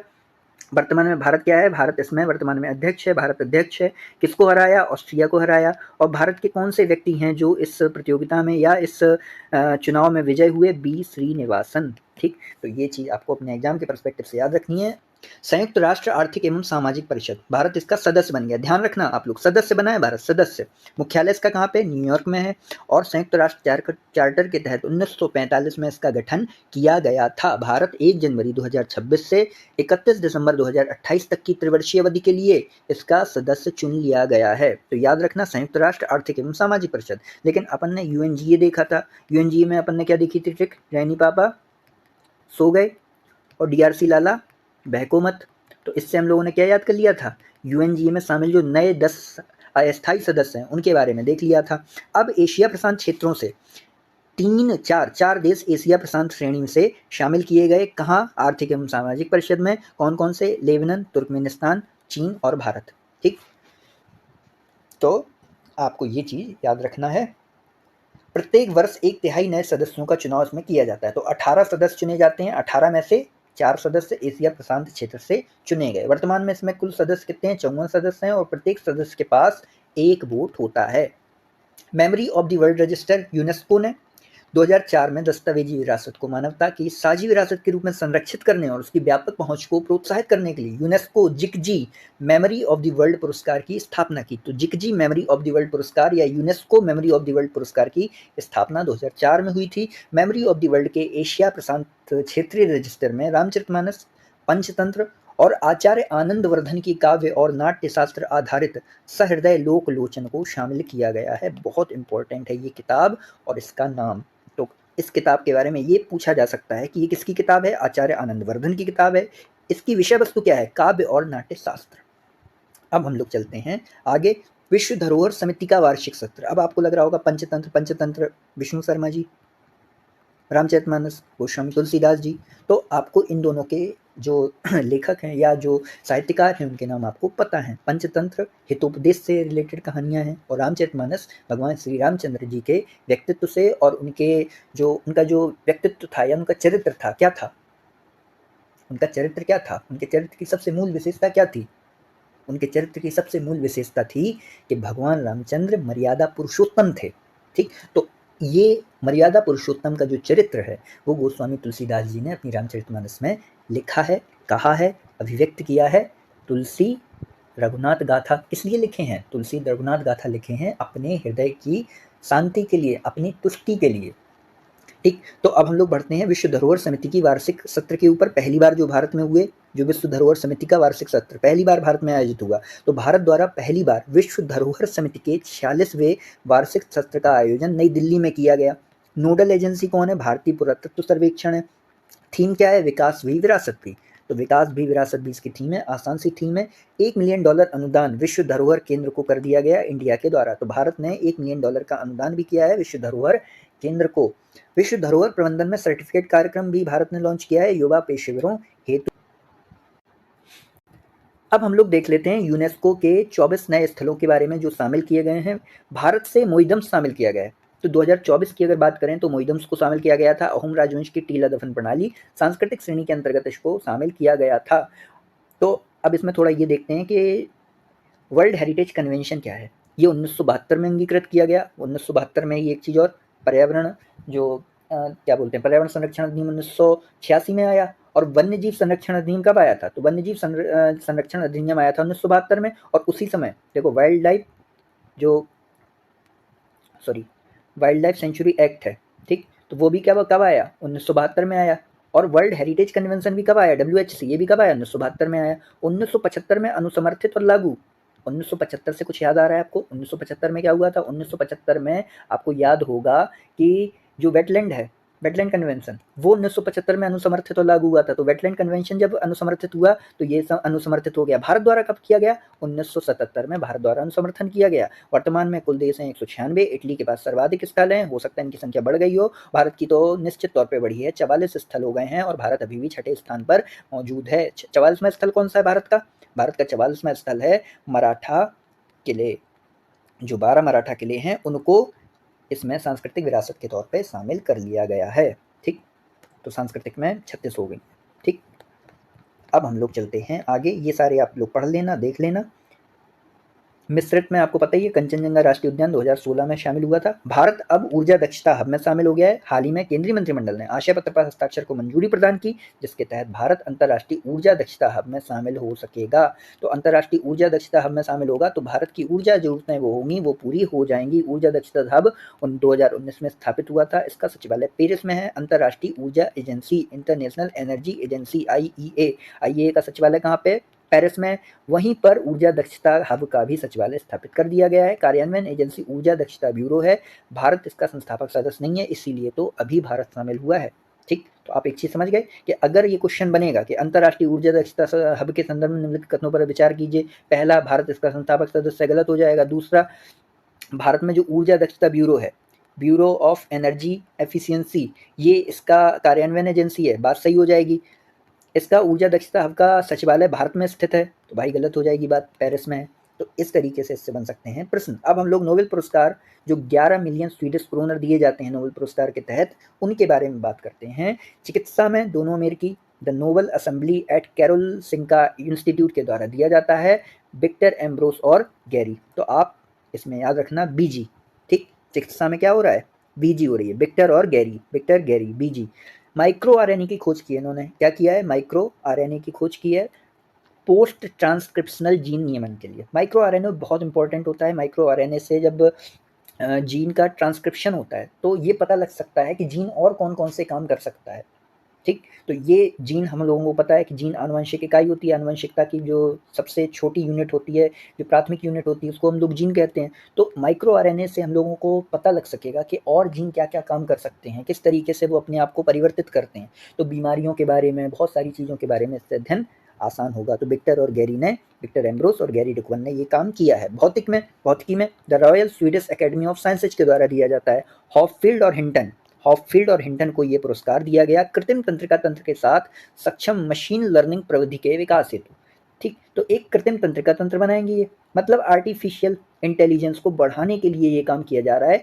ये क्या करेंगे, जैसे तंत्रिका तंत्र का विकास हमारे मस्तिष्क में होता है ना, इस तरीके से हमारे मस्तिष्क में तंत्रिकाओं का एक जाल रहता है, तो उसी के माध्यम से हम लोग क्या सीखते हैं, उसी के माध्यम से हम सीखते हैं। तो अब ये क्या करेंगे, हमारे में नोट्स होते हैं वगैरह, आपने देखा होगा, आपने पढ़ा होगा, साइनेप्स होता है जो सूचनाओं को पहुंचाता है। ठीक, तो साइनेप्स वगैरह जैसे एक कृत्रिम तंत्रिका तंत्र बनाया जाएगा, तो ये क्या करेगा, इसको अपने आप से मशीन लर्निंग सीखनी होगी, इसको अपने आप से मशीन लर्निंग सीखनी होगी। तो ये क्या करेगा, आर्टिफिशियल इंटेलिजेंस का इससे विकास होगा, और आर्टिफिशियल इंटेलिजेंस और ज़्यादा मानव मस्तिष्क के नज़दीक आने का प्रयास करेगी। तो हॉपफील्ड और हिंटन को इसके लिए भौतिकी का नोबेल दिया गया। रसायन का नोबेल देख लो, the Royal Swedish Academy of Sciences द्वारा अमेरिकी डेविड बेकर और ब्रिटेन की हसाबिस और जम्पर को। ठीक, तो बेकर, हसाबिस, जम्पर, BHJ। ठीक, तो बेकर, हसाबिस और जम्पर, इन लोगों को दिया गया है ये नोबेल। प्रोटीन संबंधी रहस्यों को उजागर किया, जिससे कल्पनाशील प्रोटीन निर्माण और प्रोटीन संरचना की भविष्यवाणी संभव है। इसके लिए कंप्यूटेशनल प्रोटीन डिजाइन बेकर ने किया, जबकि AI मॉडल अल्फाफोल्ड 2 जम्पर और हसाबिस ने बनाए थे। तो ये चीज़ आपके UPSC के लिए भी इंपॉर्टेंट है आगे वाले, और इस बार के PCS के लिए भी इंपॉर्टेंट है कि अल्फाफोल्ड 2 ये क्या है, ये AI मॉडल है किसका, प्रोटीन का, और जम्पर और हसाबिस ने इसको विकसित किया है। कंप्यूटेशनल प्रोटीन डिजाइन बेकर ने किया था। अब ये क्या करेंगे, प्रोटीन के रहस्य, प्रोटीन क्या क्या होता है, प्रोटीन शरीर की वृद्धि के लिए आवश्यक होता है। आपने पढ़ा होगा अपनी बायोलॉजी में कि प्रोटीन वृद्धि कारक भोजन है। ठीक, और कार्बोहाइड्रेट ऊर्जा कारक भोजन है।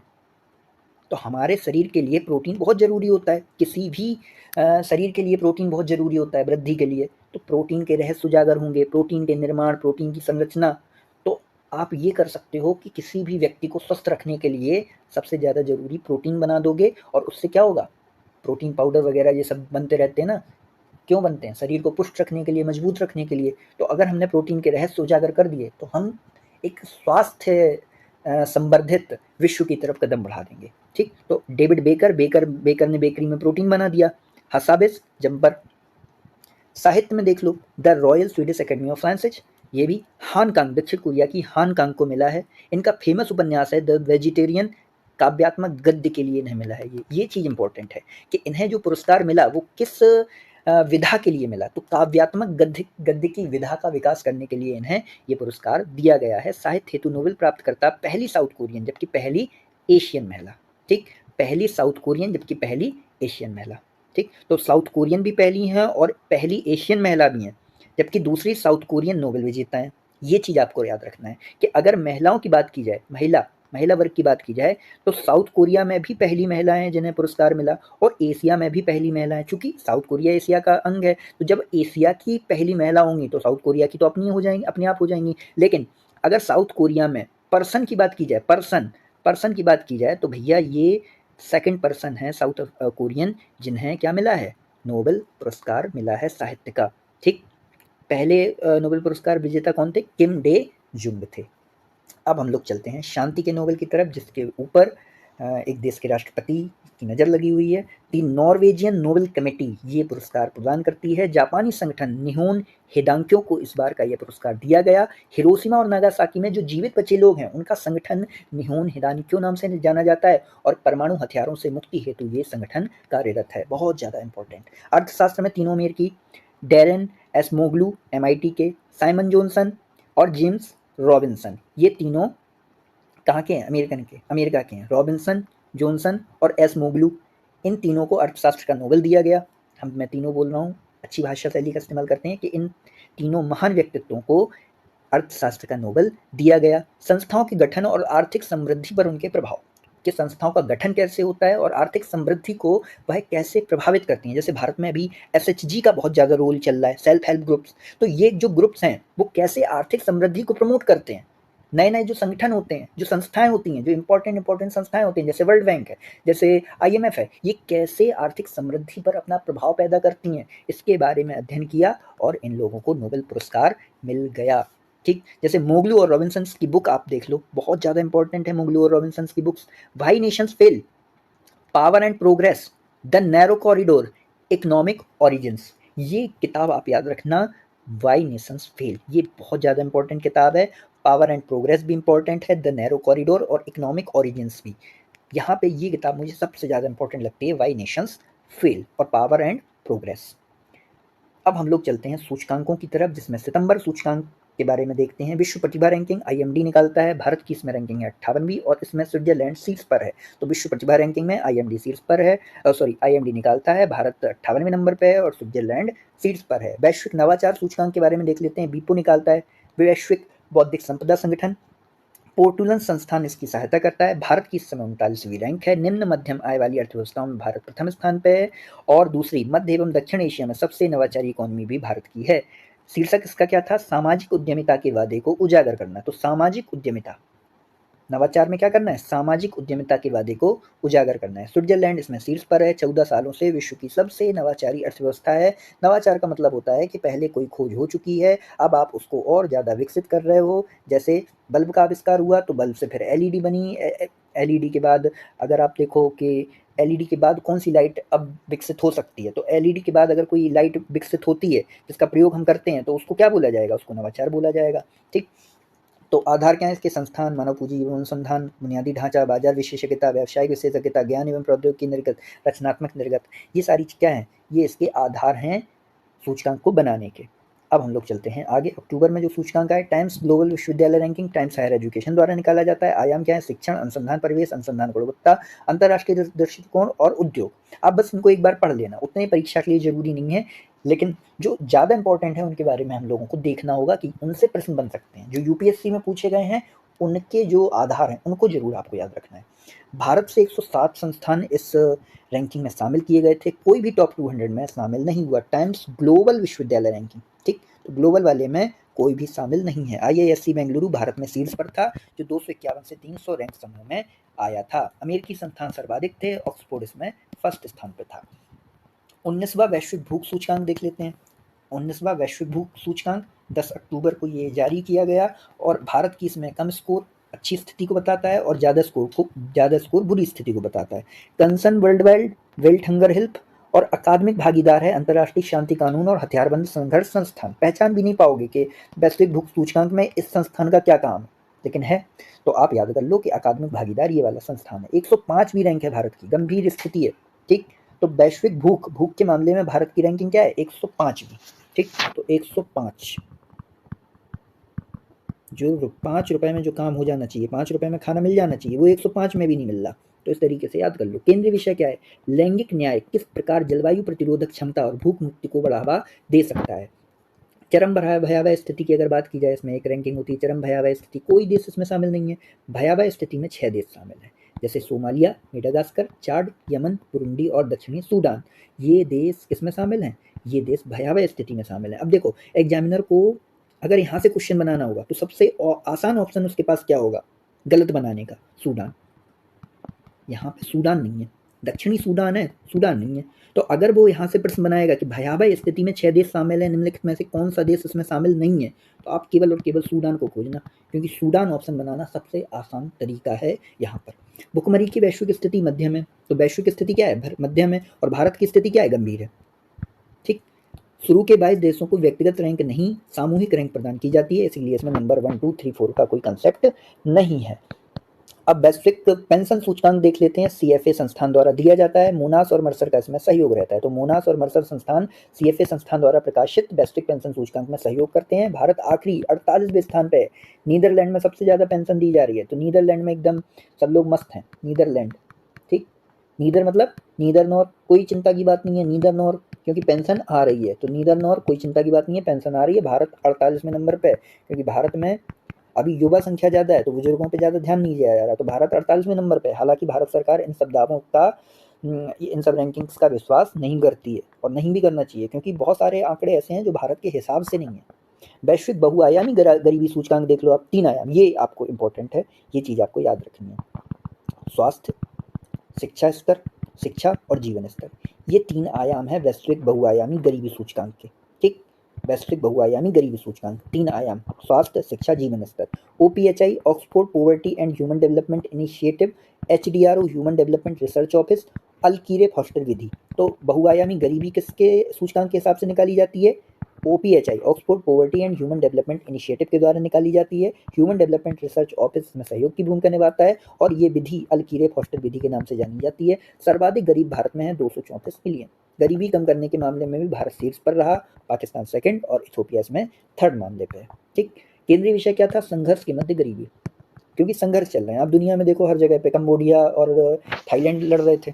ठीक, इसके अलावा आप देख लो कि अजरबैजान और आर्मेनिया लड़ रहे थे। भारत पाकिस्तान की झड़प हुई है। तो संघर्ष के मध्य गरीबी इसका विषय है। 1 बिलियन से अधिक लोग गंभीर MDPL स्तर पर जीवन यापन कर रहे हैं। उप सहारा अफ्रीका में सर्वाधिक गरीब निवास करते हैं। तो ये सब इसकी कुछ फाइंडिंग थी। ये फाइंडिंग आपको मेंस में काम आएंगी। अब हम लोग चलते हैं आगे। रूल ऑफ लॉ इंडेक्स 142 देश, अक्टूबर में ये सूचकांक निकला। वर्ल्ड जस्टिस प्रोजेक्ट ने इस सूचकांक को निकाला है जो वाशिंगटन DC में स्थित है। भारत इसमें 79 नंबर पे है। तो रूल ऑफ लॉ में क्या है भारत? 79। रूल ऑफ लॉ में क्या है? 79 Bharat 79। Denmark rule of law index में सबसे अच्छा है। नॉर्वे सेकंड पे है। फिनलैंड थर्ड पे है। तो डेनमार्क आप याद रखना कि डेनमार्क में एकदम मार्क है, सब कुछ क्या है? मार्क है। यानी रूल को मार्क, एकदम मार्क की तरीके से रूल को फॉलो किया जा रहा है। जैसे मार्क को फॉलो किया जाता है ऐसे रूल को फॉलो किया जा रहा है। तो डेनमार्क, भारत 79 नंबर पे 79। कानून के शासन में गिरावट इसका निष्कर्ष है। अब ये कारक आप देख लेना। नवंबर में सूचकांक देख लीजिए। QS एशिया यूनिवर्सिटी रैंकिंग्स 11 संकेतक हैं, 25 देश हैं। QS क्वार्टरली असाइनमेंट्स ऐसा करके नाम है इसका। IIT दिल्ली इसमें सबसे ऊपर पे है, तो ये चीज़ याद रख लो। IIT दिल्ली सबसे ऊपर पे, बॉम्बे सेकंड पे, मद्रास थर्ड पे। सर्वाधिक विश्वविद्यालय भारत के हैं 162। IIT कानपुर 67वीं रैंक। तो IIT कानपुर भी आपको याद रखनी है, 67वीं रैंक है। IIT दिल्ली 44। 2-3 बार पढ़ोगे याद आ जाएगा। सर्वाधिक विश्वविद्यालय भारत के हैं 162 विश्वविद्यालय भारत के हैं। पेकिंग विश्वविद्यालय एशिया में नंबर 1 पे है। हांगकांग विश्वविद्यालय सेकंड नंबर पे है। तो याद रहेगा आपको, बस ये याद रखना। 44 पे है दिल्ली का दिल 44। वैश्विक प्रकृति संरक्षण सूचकांक 25 संकेतकों और 180 देशों के आधार पर निकाला जाता है। गोल्डमैन सोननफेलेट स्कूल और बेन गुरियन विश्वविद्यालय के द्वारा। भारत इसमें 176वें नंबर पे है। प्रकृति संरक्षण में भारत 176 नंबर पे है। लग्जमबर्ग फर्स्ट नंबर पे, एकदम लग्जरी है सब कुछ। तो प्रकृति क्या है? बढ़िया है, लग्जरी है सब कुछ, तो प्रकृति बढ़िया है। एस्टोनिया सेकंड नंबर पे, तो एस्टोनिया, लग्जमबर्ग ये सब वहीं के देश हैं। अंतिम कौन है? किरीबाती, मतलब बत्ती भी नहीं जल रही तो किरीबाती, बत्ती गिर गई या बत्ती अच्छी नहीं है, गिर हो गई बत्ती, तो प्रकृति अच्छी वहाँ पे नहीं है। किरीबाती में प्रकृति अच्छी नहीं है। भारत 176वें नंबर पे, भारत की स्थिति भी बहुत अच्छी नहीं मानी जा रही। जलवायु परिवर्तन प्रदर्शन सूचकांक देख लेते हैं। German watch, climate action network CAN और न्यू क्लाइमेट इंस्टीट्यूट NCI। तो कैन, NCI और जर्मन वॉच के द्वारा जलवायु परिवर्तन प्रदर्शन सूचकांक निकाला जाता है। GHG उत्सर्जन में 40%, नवीकरणीय ऊर्जा को 20%, ऊर्जा उपयोग को 20%, जलवायु नीति को 20% का वेटेज दिया गया है, जिसमें GHG उत्सर्जन का वेटेज याद रखना 40%, बाकी सबका क्या है? 20-20% है। तो GHG उत्सर्जन, नवीकरणीय ऊर्जा, ऊर्जा उपयोग और जलवायु नीति। GHG उत्सर्जन में सबसे अच्छा प्रदर्शन लग्जमबर्ग ने किया है। नवीकरणीय ऊर्जा में नॉर्वे ने किया है। ऊर्जा उपयोग में फिलीपींस ने सबसे अच्छा प्रदर्शन किया है। और जलवायु नीति बनाने में डेनमार्क ने सबसे अच्छा प्रदर्शन किया है। भारत 7वें से गिरकर 10वें स्थान पर आ गया। इसमें सबसे खराब चीज़ इसमें ये हुई। 63 देश और EU इसके उसमें शामिल हैं और कहा जाता है कि ये 63 देश और EU मिलकर ही पूरी दुनिया की 90% GHG यानी ग्रीन हाउस गैस को एमिट करते हैं। शुरू के 3 स्थान इसमें खाली रखे जाते हैं, आपको पता होगा, क्योंकि know very high rating country, कोई भी कंट्री वेरी हाई रेटिंग में नहीं आती है। और शुरुआत कहाँ से होती है? डेनमार्क से होती है। डेनमार्क वही मार्क जो मार्क करता है, एकदम प्रकृति के पदचिन्हों पे चलेंगे हम तो, रूल ऑफ लॉ के पदचिन्हों पे चलेंगे। और प्रकृति में क्या है? प्रकृति में लग्जमबर्ग नंबर 1 पे। तो प्रकृति को एकदम लग्जरी कौन बनाया है? लग्जमबर्ग बना के रखा है। तो डेनमार्क और नीदरलैंड ये सर्वोच्च 2 कंट्री हैं, शीर्ष 2 हैं। मतलब शीर्ष 2 तो उनको नहीं कहा जाएगा, रैंकिंग के हिसाब से शुरुआत के 3 स्थान खाली होते हैं। अब हम लोग चलते हैं दिसंबर सूचकांक की तरफ। नेटवर्क रेडीनेस सूचकांक, पोर्टुलेंस इंस्टीट्यूट, वाशिंगटन DC। वर्तमान रैंक भारत की 49वीं है, पिछली रैंक 60वीं। ठीक, तो 60 से भारत किस पे आ गया है? 49वीं रैंक पे आ गया है। 11 स्थानों की छलांग भारत ने लगाई है। तो 11 स्थानों की छलांग लगाई है तो भैया इंपॉर्टेंट तो होगा ही। 11 स्थानों की छलांग लगा दी है चूंकि भारत ने। तो नेटवर्क रेडीनेस सूचकांक, पोर्टुलेंस इंस्टीट्यूट। अब air health report 2024 air health निकालता है। भारत में एयर इंडिया सबसे बेहतर है, ग्लोबली इसका 61वां स्थान है। दुनिया में ब्रूसेल्स एयरलाइन सबसे नंबर 1 पर है, कतर एयरवेज सेकंड नंबर पे है।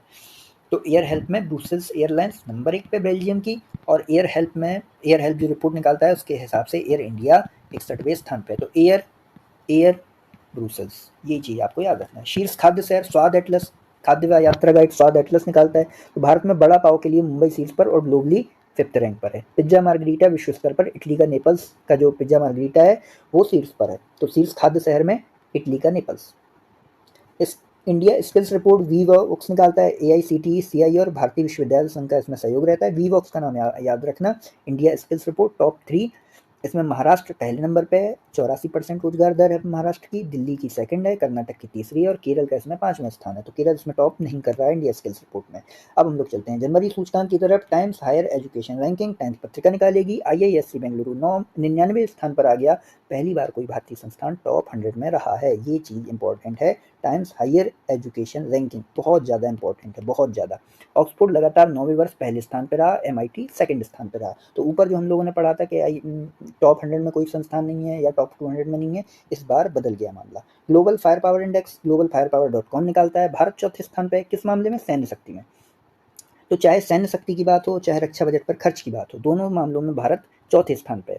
सैन्य शक्ति में टॉप 5 कौन है? अमेरिका, रूस, चीन। सैन्य शक्ति की बात हो रही है, अमेरिका, रूस, चीन, फिर इसके बाद भारत और उसके बाद 5वें स्थान पर दक्षिण कोरिया। अगर रक्षा बजट पर खर्च की बात आए तो USA नंबर 1 पे, फिर चीन आ जाएगा, फिर रूस आ जाएगा और फिर भारत आ जाएगा। भारत $75 अरब खर्च कर रहा है रक्षा बजट पे और USA $895 अरब खर्च कर रहा है रक्षा बजट पे। तो ये चीज़ आपको याद रखनी है। भूटान इसमें लास्ट मामले पे है। विश्व स्मारक निगरानी सूची वर्ल्ड मॉन्यूमेंट फंड द्वारा मूसी नदी के समीप इमारतें, भुज की जल प्रणालियाँ, ये दोनों विश्व स्मारक निगरानी सूची में भारत की तरफ से शामिल की गई हैं। मूसी नदी के समीप इमारतें और भुज की जल प्रणालियाँ विश्व के कुल 25 स्थल हैं जो खतरे में हैं, चंद्रमा भी इन स्थानों में शामिल है। तो विश्व स्मारक सूची निगरानी सूची वर्ल्ड मॉन्यूमेंट फंड द्वारा जारी की गई। फरवरी 2025 के सूचकांक देख लेते हैं। आर्थिक स्वतंत्रता सूचकांक द हेरिटेज फाउंडेशन द्वारा निकलता है। भारत प्रायः गैर स्वतंत्र की श्रेणी में है और 128वां भारत का स्थान है। ठीक, तो आर्थिक स्वतंत्रता के मामले में भारत कैसा है? प्रायः गैर स्वतंत्र है। ब्राजील, रूस भी इसी श्रेणी में आते हैं भारत के साथ। तो ब्राजील और रूस, तो ब्रिक्स के 2 देश आ गए, BRI। तो ब्रिक्स के 3 देश शुरुआत के, ये क्या हो गए? BRI। ये आर्थिक स्वतंत्रता सूचकांक में कितने स्थान पे हैं? प्रायः गैर स्वतंत्र के मामले में आ रहे हैं और 128वें नंबर पे हैं। टोटल इसमें 176 देश हैं, 1995 से ये रैंकिंग निकल रही है। आर्थिक रूप से स्वतंत्र की श्रेणी में सिंगापुर विश्व की सबसे स्वतंत्र अर्थव्यवस्था के रूप में शामिल हुई है। ठीक, स्विट्जरलैंड दूसरे नंबर पे है, उत्तर कोरिया अंतिम स्थान पे है। भ्रष्टाचार बोध सूचकांक सर्वाधिक भ्रष्ट देख लो 0, 100 सर्वाधिक ईमानदार। तो ट्रांसपेरेंसी इंटरनेशनल भ्रष्टाचार बोध सूचकांक निकालती है। भारत 96 स्थान पे, 96। मालदीव और गाम्बिया अभी सेम रैंक पर। तो मालदीव और गाम्बिया के साथ भारत 96वें स्थान पे है भ्रष्टाचार बोध सूचकांक के मामले में। तो भामागा, ठीक, तो भामागा क्या है? भ्रष्टाचार बोध सूचकांक में 96वें स्थान पे। भूटान व चीन से भारत पीछे है। मतलब अगर एशिया भारत के पड़ोसी देशों की बात करें तो भूटान और चीन से भारत पीछे है, बाकी सबसे भ्रष्टाचार में आगे है। मतलब भ्रष्टाचार में बेहतर है। भूटान और चीन से भ्रष्टाचार के मामले में भारत कमजोर है। डेनमार्क, फिनलैंड, सिंगापुर, मतलब कोई मार्क ही नहीं छोड़ रहे हैं ये, कोई भ्रष्टाचार का मार्क ही नहीं है इनके ऊपर, कोई दाग नहीं है। मार्क मतलब दाग, कोई दाग नहीं है इनके ऊपर। तो डेनमार्क नंबर 1 पे। आर्थिक स्वतंत्रता में सिंगापुर, मतलब इतने ज़्यादा स्वतंत्र हैं कि आराम से गाना गा रहे हैं, बैठे बैठे गाना गा रहे हैं। ठीक, तो ये यहाँ से सिंगापुर आप याद कर लो। तो डेनमार्क, फिनलैंड, सिंगापुर टॉप याद कर लो, टॉप से ज़्यादा इंपॉर्टेंट है। दक्षिणी सूडान अंतिम स्थान पे है, किसमें? भ्रष्टाचार में। तो दक्षिणी सूडान अंतिम स्थान पे है। सोमालिया सेकंड लास्ट है। जलवायु जोखिम सूचकांक देख लो, जर्मन वॉच निकालता है। तो इसमें भारत 6वें स्थान पे है। इन्होंने जो जलवायु जोखिम सूचकांक निकाला 2006 से निकाला जा रहा है, तो इन्होंने एक 1993 से लेकर 2020 की 30 वर्षीय अवधि हेतु सूचकांक निकाला, जिसमें पाकिस्तान नंबर 1 पे है, बेलीज दूसरे पे है, इटली तीसरे पे है। लेकिन असामान्य चरम घटनाओं में सर्वाधिक प्रभावित देश कौन सा है? डोमिनिका है। तो असामान्य चरम घटनाओं से सर्वाधिक प्रभावित देश है डोमिनिका। और दूसरी बात, जो 30 वर्षीय अवधि हेतु जलवायु जोखिम सूचकांक निकाला है उसमें भारत 6 नंबर पे है। ठीक, वैश्विक लोकतंत्र सूचकांक EIU इकोनॉमिक इंटेलिजेंस यूनिट निकालती है 170 देशों के लिए। भारत इसमें 41वें नंबर पे है। त्रुटिपूर्ण लोकतंत्र है यहाँ पे। और नॉर्वे यहाँ पे, नॉर्वे का जो लोकतंत्र है वे मतलब लोकतंत्र वे, ठीक, लोकतांत्रिक वे। तो लोकतांत्रिक वे किसका सबसे बेटर है? नॉर्वे का लोकतांत्रिक वे सबसे ज़्यादा बेटर है, सबसे खराब है अफगानिस्तान का। फिर इसके बाद वर्ल्ड रेपुटेशन रैंकिंग आती है, 300 प्रतिष्ठित विश्वविद्यालयों की रैंकिंग जो टाइम्स निकालता है। वर्ल्ड रेपुटेशन रैंकिंग टाइम्स निकालता है। IISc Bengaluru, IIT Madras, IIT Delhi और उड़ीसा का शिक्षा संस्थान इसका नाम ही है शिक्षा ओ अनुसंधान। ये 201 से 301 की बैंड में शामिल किया गया है। तो पहली बार उड़ीसा का शिक्षा ओ अनुसंधान इस रैंकिंग में शामिल हुआ है 201 से 300 की बैंड में। और बाहर कौन हो गया? आईआईटी बॉम्बे टॉप 300 से बाहर हो गया, यानी वो इस सूची का हिस्सा ही नहीं बन पाया। और वर्ल्ड रेपुटेशन रैंकिंग में सबसे ज़्यादा रेपुटेड संस्थान कौन है? हार्वर्ड। हार्वर्ड, ठीक, मतलब हार्वर्ड, वर्ड वर्ड मतलब उसकी रेपुटेशन की प्रशंसा ही नहीं की जा सकती, इतनी भयंकर रेपुटेशन है उसकी कि शब्द उस प्रशंसा को अभिव्यक्त ही नहीं कर सकता है। वैश्विक आतंकवाद सूचकांक देख लो, Institute for Economics and Peace, Bharat 14वें नंबर पे है। उच्च आतंकवाद प्रभावित देशों में भारत, बुर्किना फासो नंबर 1 पे है, पाकिस्तान दूसरे पे है और सीरिया तीसरे पे है।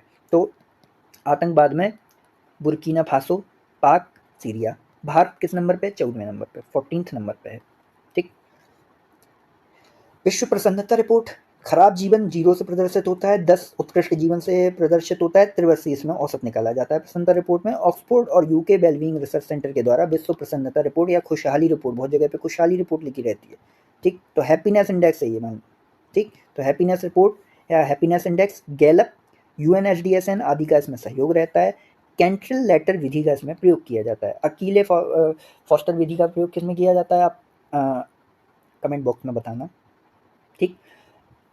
भारत की इसमें 118वीं रैंक है। केवल श्रीलंका और बांग्लादेश से भारत ने बेहतर प्रदर्शन किया है। तो प्रसन्नता के मामले में श्रीलंका और बांग्लादेश से बेहतर हुआ है, क्योंकि देखो श्रीलंका में भी उस समय आपने देखा होगा कि बहुत फसाद चल रहे थे, बांग्लादेश में भी बहुत सारे फसाद चल रहे थे। तो भारत इन्हीं दो से आगे रहा, बाकी सबसे आगे नहीं रहा, मतलब अपने सराउंडिंग रीजन्स में। फिनलैंड, फिन मतलब फन, फन कर रहा है फिनलैंड। डेनमार्क मतलब फंडे फंडे फंडे, तो बस प्रसन्नता कहाँ पे? फंडे। अफगानिस्तान एकदम दुखी दला है, ठीक, अफगानिस्तान एकदम दुखी हो गया है। अब हम लोग चलते हैं आगे। अब हम लोग देखते हैं अप्रैल सूचकांक, 13वां अंतर्राष्ट्रीय बौद्धिक संपदा सूचकांक ग्लोबल इनोवेशन पॉलिसी सेंटर के द्वारा निकाला गया। बौद्धिक संपदा आपको पता होगी क्या होती है। 55 देशों में भारत 43वें स्थान पर है। अमेरिका, यूके, फ्रांस, अमेरिका में चूंकि सबसे ज़्यादा जो इनोवेशन होते हैं वो, इसलिए अमेरिका यहाँ पे पहले नंबर पे है, यूके सेकंड नंबर पे है, फ्रांस तीसरे नंबर पर है।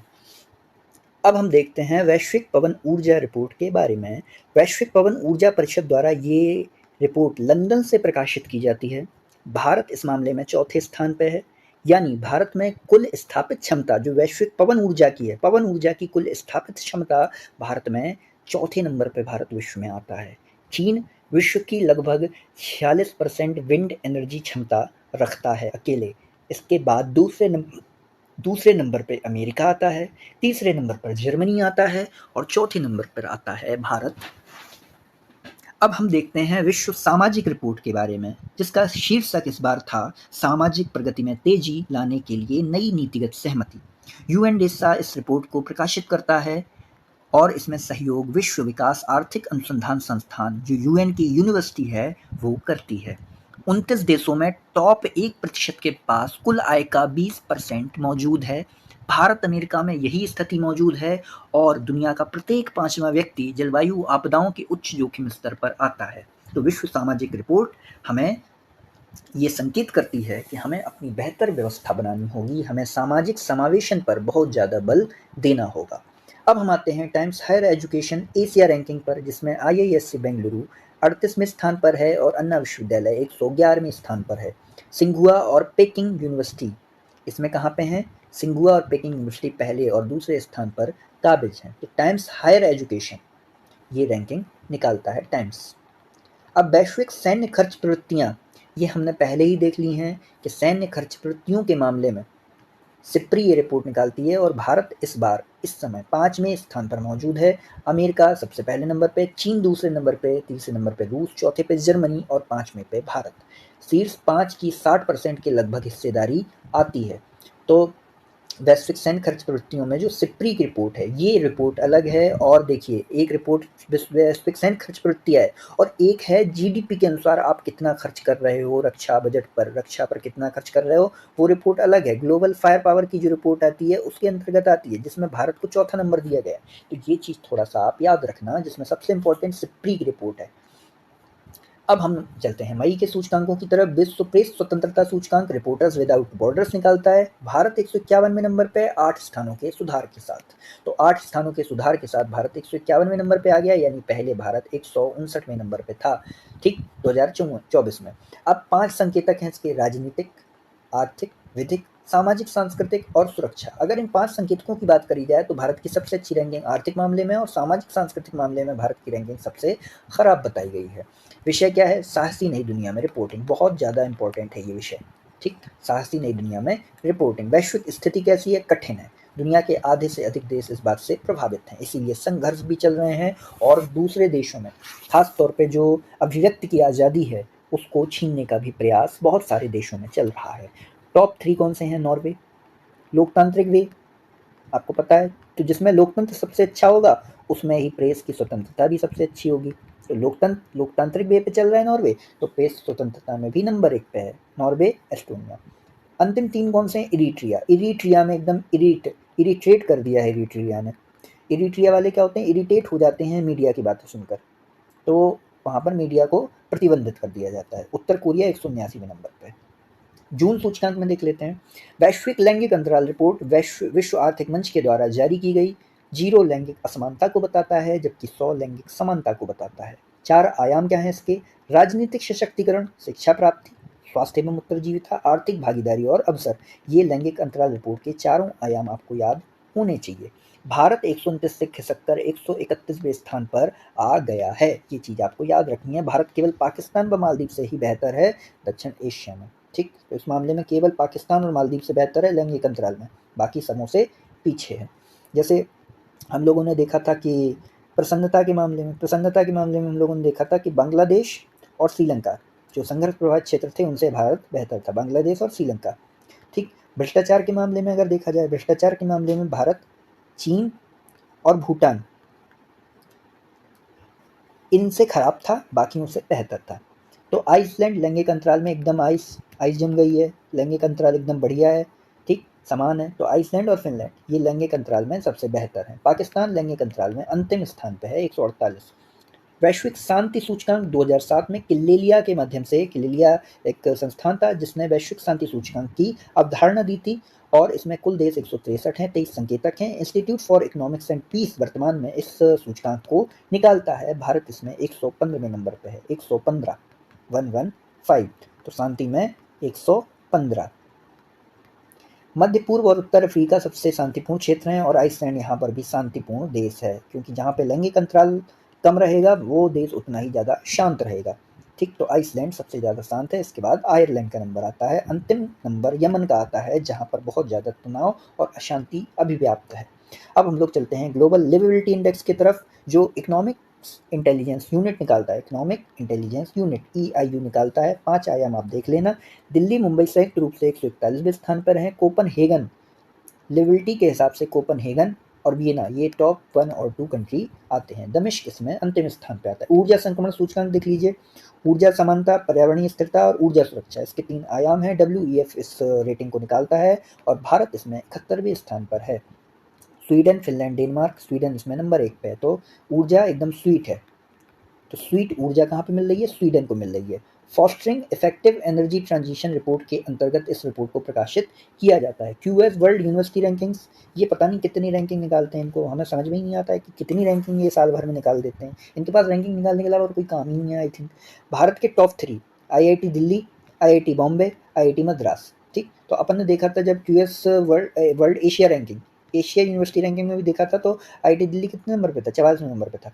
कुल 54 संस्थान इसमें शामिल किए गए हैं भारत के, और MIT अमेरिका का और इंपीरियल कॉलेज लंदन का पहले और दूसरे स्थानों पे काबिज है। अमेरिका के 192 संस्थान इस यूनिवर्सिटी रैंकिंग्स में शामिल किए गए हैं। 2004 से ये यूनिवर्सिटी रैंकिंग प्रकाशित की जा रही है। IMD विश्व प्रतिस्पर्धात्मक रैंकिंग IMD द्वारा निकाला जाता है। भारत इसमें 41वें नंबर पर है और स्विट्जरलैंड शीर्ष स्थान पर है, ठीक। IMD की एक विश्व प्रतिभा रैंकिंग भी आती है, जिसमें आपने शुरुआत में देखा था कि स्विट्जरलैंड उसमें भी शीर्ष स्थान पे था। सतत विकास रिपोर्ट 2015 UNSDSN 2015 से निकाली जा रही है UNSDSN के द्वारा। कुल देश इसमें 167 हैं, जहाँ पर देश बता दिए जाएँ कि इसमें 167 देश हैं, याद कर लो। भारत 109 नंबर पे है, भारत 109 नंबर पे था, वर्तमान में 99 नंबर पे आ गया है। ये चीज़ आपको याद रखनी है। सतत विकास में भारत ने 99 रुपए की बाजी खेल दी है। फिनलैंड, सतत विकास में फिनलैंड फन कर रहा है, एकदम प्रसन्न है, चूंकि फन कर रहा है तो फिनलैंड कर रहा है, तो सतत विकास में भी अच्छा काम कर रहा है। स्वीडन दूसरे नंबर पे।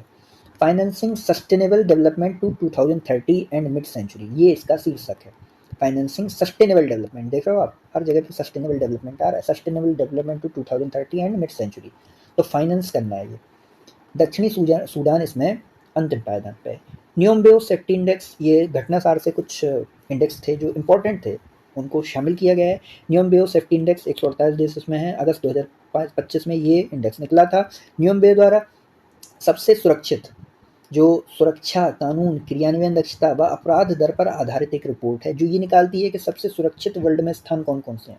तो सबसे सुरक्षित वर्ल्ड टॉप 3 कंट्रीज कौन सी हैं? कंट्रीज के मामले में अगर देखा जाए तो टॉप 3 कंट्रीज कौन सी हैं? UAE, Andorra, Qatar. हैती सबसे सुरक्षित है, तो यूएई, अंडोरा और कतर। सरसब्बे स्थान पे कौन है? भारत है। भारत के टॉप 3 शहर कौन से हैं? मैंगलोर। तो भारत में अगर सबसे नंबर 1 का सबसे सुरक्षित शहर न्यूम्बियो सेफ्टी इंडेक्स के द्वारा देखना हो तो मैंगलोर आता है, फिर इसके बाद बड़ोदरा का नंबर आता है। ठीक, वर्ल्ड टॉप 3 शहरों की बात की जाए अगर, तो अबू धाबी यूएई का ये नंबर 1 पर आता है, दोहा सेकंड पे नंबर पे आता है और दुबई तीसरे नंबर पे आता है। तो यूएई की दो शहर इसमें शामिल हैं, अबू धाबी और दुबई। अब हम लोग चलते हैं विश्व प्रतिस्पर्धात्मक रैंकिंग, जो 2025 में निकली है। तो इसमें भारत की 41वीं रैंक हम लोग पहले भी देख चुके हैं, ठीक है। तो इस रैंकिंग को थोड़ा सा बेहतर बनाया गया है। यहाँ पे देखिए आप लोग, आर्थिक प्रदर्शन, बुनियादी ढांचा, व्यवसायिक दक्षता और सरकारी दक्षता। प्रकाशक है IMD, सम्मिलित देश हैं 69। भारत 41वीं रैंक है। व्यावसायिक दक्षता में भारत ने सबसे अच्छा प्रदर्शन किया है और वेनेजुएला इस रैंकिंग में अंतिम स्थान पे। हिनले पासपोर्ट इंडेक्स देख लेते हैं, जो जुलाई 2025 में आया। प्रकाशक हिनले एंड पार्टनर्स, ब्रिटेन। कुल गंतव्य स्थान 227। शीर्ष देश सिंगापुर, जहां 193 गंतव्यों पर जाया जा सकता है। दूसरे नंबर पर जापान और दक्षिण कोरिया हैं, जिनके जो पासपोर्ट हैं उनसे हम 190 देशों की यात्रा कर सकते हैं फ्री। ठीक, तो Henley and Partners, Henley passport index. Bharat की रैंक क्या है? 77। गंतव्य 59। तो कितने गंतव्यों पर जा सकते हैं भारत के पासपोर्ट के माध्यम से फ्री में? 59 गंतव्यों पर जा सकते हैं भारत के पासपोर्ट पे। ठीक, और रैंक 77 है भारत की। अंतिम स्थान पे कौन है? अफगानिस्तान, 99वीं रैंक है और 25 गंतव्यों की यात्रा कर सकते हैं। अंतर्राष्ट्रीय वायु परिवहन संघ द्वारा प्राप्त आंकड़ों को आधार बनाकर इसमें रैंकिंग दी जाती है। तो अंतर्राष्ट्रीय वायु परिवहन संघ इसमें आंकड़े देता है, जिसके आधार पर हिनले पासपोर्ट इंडेक्स तैयार किया जाता है। अब स्मार्ट सिटी इंडेक्स देख लेते हैं। अगस्त 2025 में ये भी जारी किया गया। IMD इसको जारी करता है, स्मार्ट सिटी इंडेक्स को। कारक 5 हैं: शासन, स्वास्थ्य और सुरक्षा, गतिशीलता, गतिविधियां, अवसर। इंपॉर्टेंट नहीं है कारक, इंपॉर्टेंट है शीर्ष शहर कौन से हैं? ज्यूरिख। तो स्मार्ट सिटी सबसे स्मार्ट कौन है? ज्यूरिख। ठीक, ज्यूरिख। ज्यूरिख क्या है? सबसे स्मार्ट है, ज्यूरिख। ओस्लो दूसरे नंबर पे है और जिनेवा तीसरे नंबर पे है। भारत में दिल्ली सबसे स्मार्ट है और इसके बाद है Mumbai. Global AI city index देखते हैं कौन निकालता है? काउंटर पॉइंट रिसर्च के द्वारा निकाला जाता है। शामिल महानगर हैं इसमें 100 और AI सिटी कौन है? सिंगापुर। AI सिटी कौन है? सिंगापुर। सियोल दूसरे नंबर पे है, बीजिंग तीसरे नंबर पे है। अब आपको देखना है, एक चीज़ याद देखना है, अगर आपसे स्मार्ट सिटी पूछी जाए, स्मार्ट सिटी इंडेक्स में नंबर 1 पे कौन है? ज्यूरिख। अगर आपसे लिविलिटी पूछा जाए कि सबसे बढ़िया लिविलिटी कहाँ पे है, आप बता दोगे कोपनहेगन। अगर आपसे पूछा जाए कि सबसे ज़्यादा जो सुरक्षित शहर कौन है, न्यूम्बियो की जो रैंकिंग है उसके हिसाब से सबसे ज़्यादा सुरक्षित शहर है अबू धाबी। भारत में अगर पूछा जाए तो भारत में आप बता दोगे मैंगलोर। ठीक, विश्व में सबसे ज़्यादा सुरक्षित देश कौन सा है? UAE। Global AI city index के मामले में सिंगापुर। तो AI सिटी कौन है ग्लोबल? सिंगापुर। सियोल दूसरे स्थान पे, बीजिंग तीसरे स्थान पे। वैसे सियोल या सोल बोलते हैं इसको, ठीक, दक्षिण कोरिया की राजधानी है। भारत में बेंगलुरु, AI सिटी में बेंगलुरु। AI सिटी में कौन है? बेंगलुरु पहले नंबर पे है, मुंबई, फिर Delhi. US best student cities ranking. अब बेस्ट स्टूडेंट के लिए कौन सी सिटी है, मतलब सॉरी, स्टूडेंट के लिए बेस्ट सिटी कौन सी है? तो टॉप शहर 3 शहर देख लो, सोल, टोक्यो, लंदन। भारत में दिल्ली और मुंबई। ठीक, टॉप 15 में ये शामिल है। किफ़ायती छात्र शहर में दिल्ली पहले स्थान पे है, मतलब छात्रों के लिए सबसे किफ़ायती शहर मुखर्जी नगर भैया, दिल्ली किफ़ायती छात्र शहर, दिल्ली पहले स्थान पे है किफ़ायती छात्र शहरों के मामले में। लेकिन बेस्ट सिटी कौन सी है स्टूडेंट के लिए? उसमें दिल्ली भारत में पहले नंबर पे है और दुनिया में सोल पहले नंबर पे है, या सियोल दक्षिण कोरिया की जो राजधानी है वो पहले नंबर पे है। अब हम लोग चलते हैं वैश्विक AI नवाचार सूचकांक के ऊपर। लिंकी के द्वारा इसको प्रकाशित किया जाता है वैश्विक एआई नवाचार सूचकांक। तो इसमें 5 कारक हैं, प्रति व्यक्ति एआई पेटेंट कितने, एआई मॉडलों की संख्या, एआई में निवेश, AI in daily life, opportunity in AI. तो ये तमाम चीज़ें हैं। इसमें शीर्ष शहर देख लो, शीर्ष देश देख लो, यूएसए पहले नंबर पे है, सबसे ज़्यादा पेटेंट यूएस फाइल करता है, और स्विट्जरलैंड दूसरे नंबर पे है। ठीक, तो देखो एआई मॉडलों की संख्या इसमें इंपॉर्टेंट होती है। प्रति व्यक्ति एआई पेटेंट स्विट्जरलैंड करता है प्रति व्यक्ति के मामले, लेकिन सबसे ज़्यादा एआई मॉडल या एआई पेटेंट कौन जारी करता है, यूएसए। तो इस कारण से ये यूएसए शीर्ष नंबर पे है एआई नवाचार सूचकांक में। तो एआई सिटी इंडेक्स में कौन नंबर 1 था, एआई सिटी इंडेक्स में कौन था नंबर 1 पे, सिंगापुर।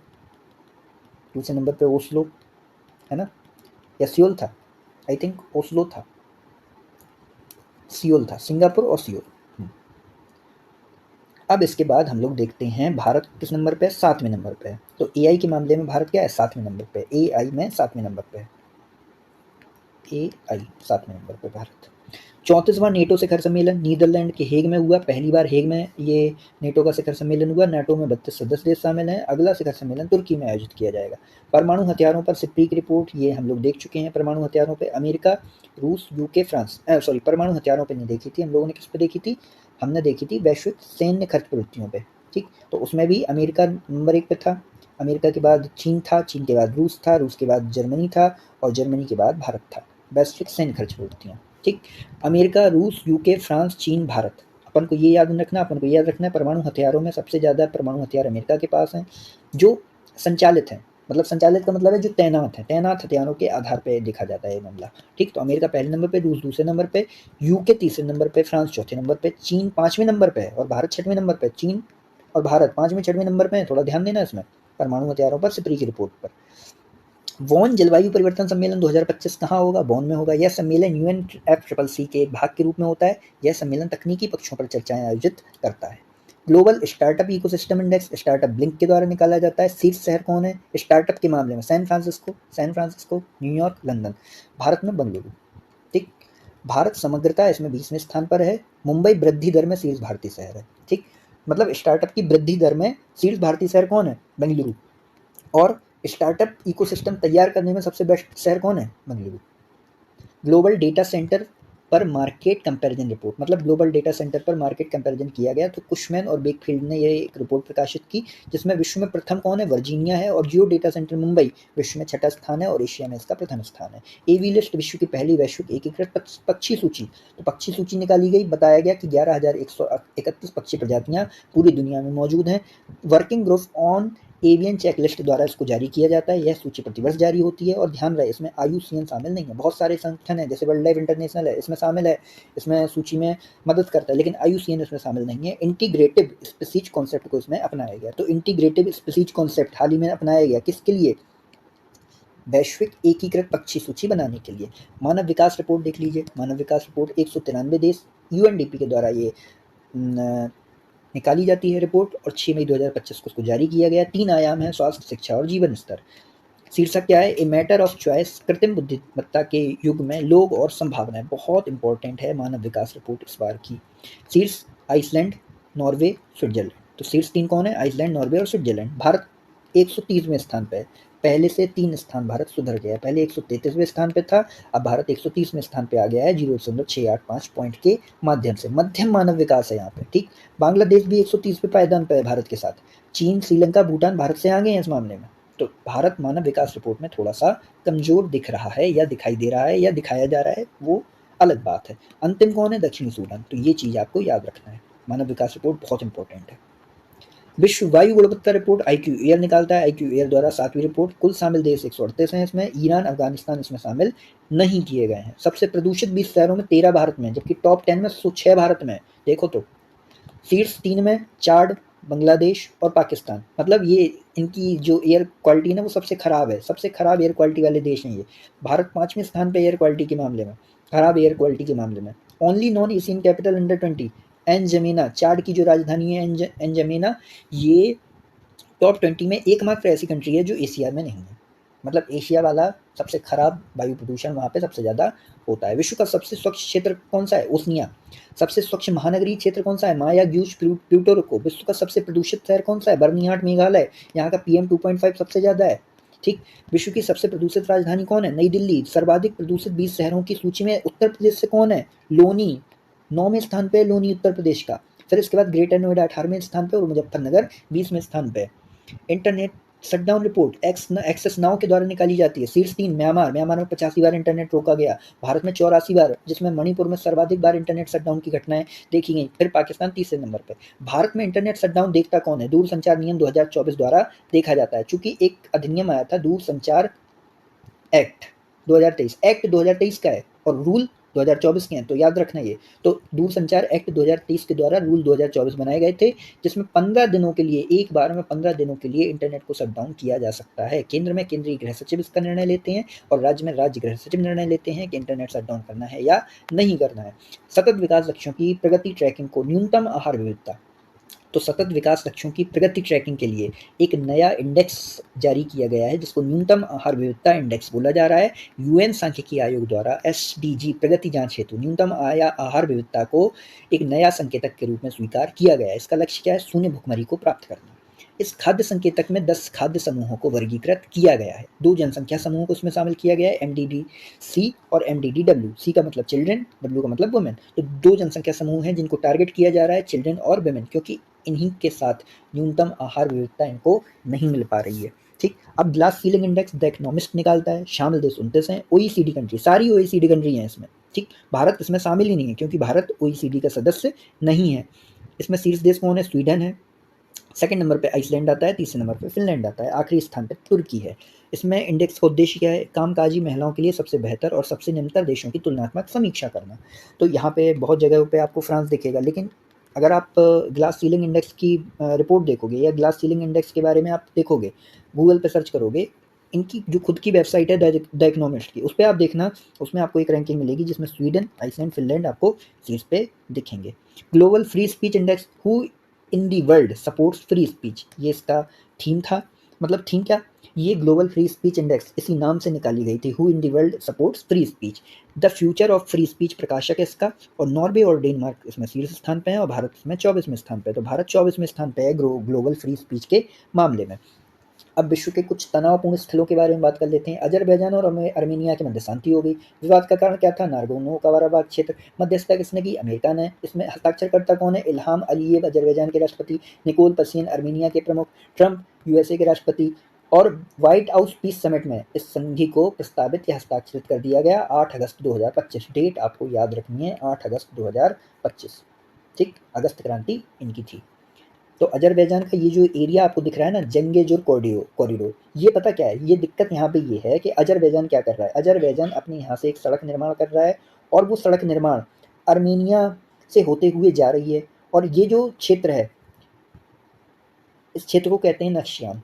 ठीक। तो ये नक्शियान क्षेत्र है, अजरबैजान का क्षेत्र है। अब ये रोड यहाँ से ले जा रहा है। अब इस रोड को ले जाने में अजरबैजान वाला जो इलाका है, ये वाला इलाका अजरबैजान का इलाका है। इस वाले इलाके से इन्हें गुजरना ही होगा, तब इस जो क्षेत्र है उससे ये अपनी कनेक्टिविटी बना पाएंगे। इस क्षेत्र से कनेक्टिविटी बनाने के लिए ये इस रास्ते से होना बहुत ज़रूरी है। तो ये जंगेजुर कॉरिडोर कहा जाता है।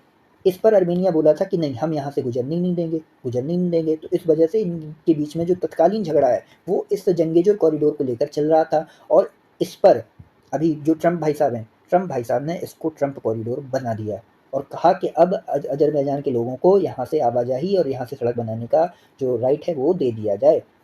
तो ये था जंगेजुर कॉरिडोर या नक्शिवान कॉरिडोर, वर्तमान झगड़े की जड़ था। इसी कॉरिडोर के एक हिस्से को Trump route for international peace and prosperity कहा जा रहा है। विवादित क्षेत्र नागोर्नो काराबाख, ये देख लो, ये अजरबैजान में स्थित है। अर्मेनिया और अजरबैजान दोनों इस पर दावा करते हैं। थाईलैंड कंबोडिया के बीच में युद्ध विराम हो गया। विवादित क्षेत्र प्रीह बिहियर मंदिर के आसपास का जो क्षेत्र था, शिव को समर्पित जो मंदिर है शिव जी को, ये देखिए, ये प्रीविहर टेम्पल है। इसके आसपास का जो रीजन है, एक मिनट, ये जो रीजन है, अब यहाँ पे कुछ सीमा कहाँ से लग जाती है? थाईलैंड से लग जाती है और ज़्यादातर कंबोडिया के पक्ष में ये, तो कंबोडिया को मिला हुआ है ये क्षेत्र।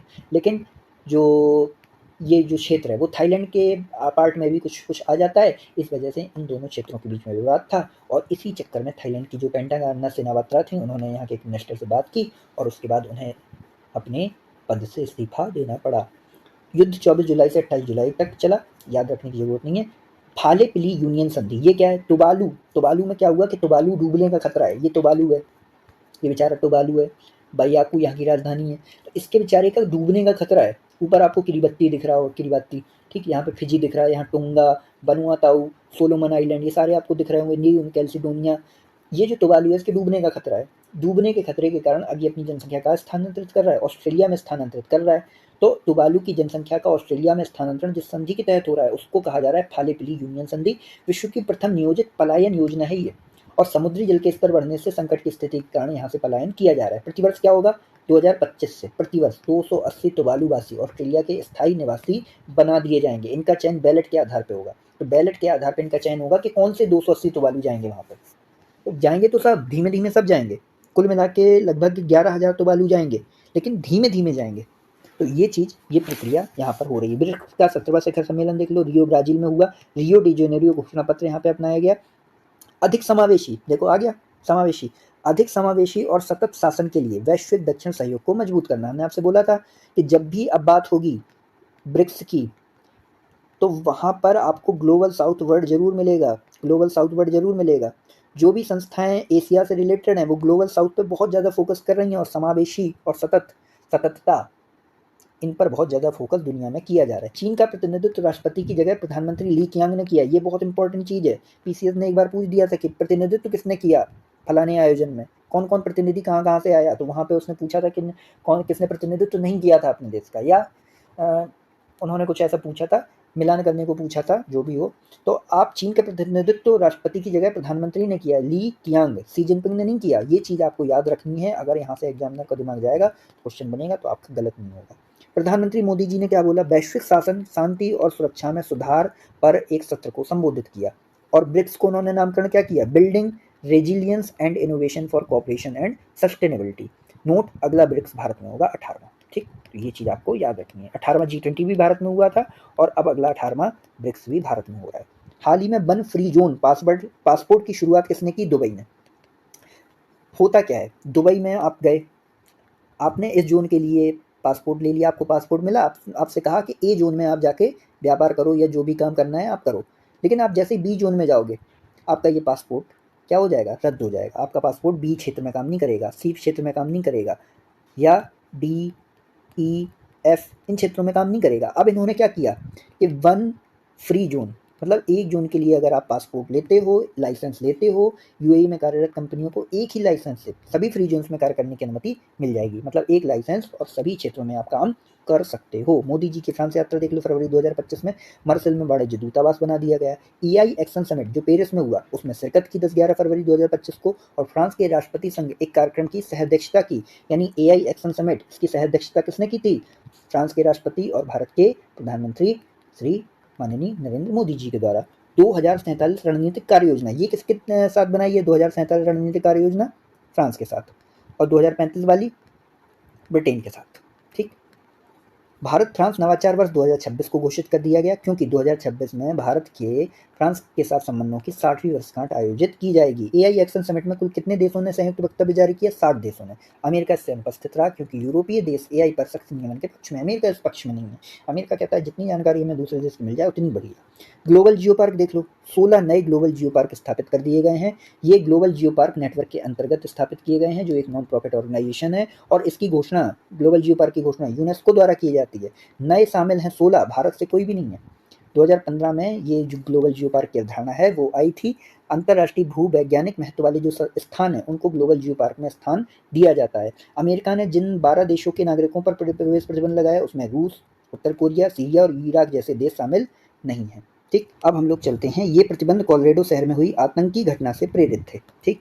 अब यहाँ पे आप देख लो, विश्व का पहला AI डॉक्टर क्लिनिक सिनी AI और अल-मूसा ग्रुप के द्वारा ये AI डॉक्टर बनाया गया है। डॉक्टर हुआ इसका नाम रखा गया है। सऊदी अरब के अल हसा क्षेत्र में AI डॉक्टर क्लिनिक खोला गया है, ठीक। चीनी स्टार्टअप सिनी AI ने सऊदी अरब के अल-मूसा हेल्थ ग्रुप के साथ साझेदारी में इस डॉक्टर क्लिनिक को, AI डॉक्टर क्लिनिक को खोला है। तो कहाँ पे विश्व का पहला AI डॉक्टर क्लिनिक खोला गया, सऊदी में, सऊदी अरब में, ये आपको याद रखना है।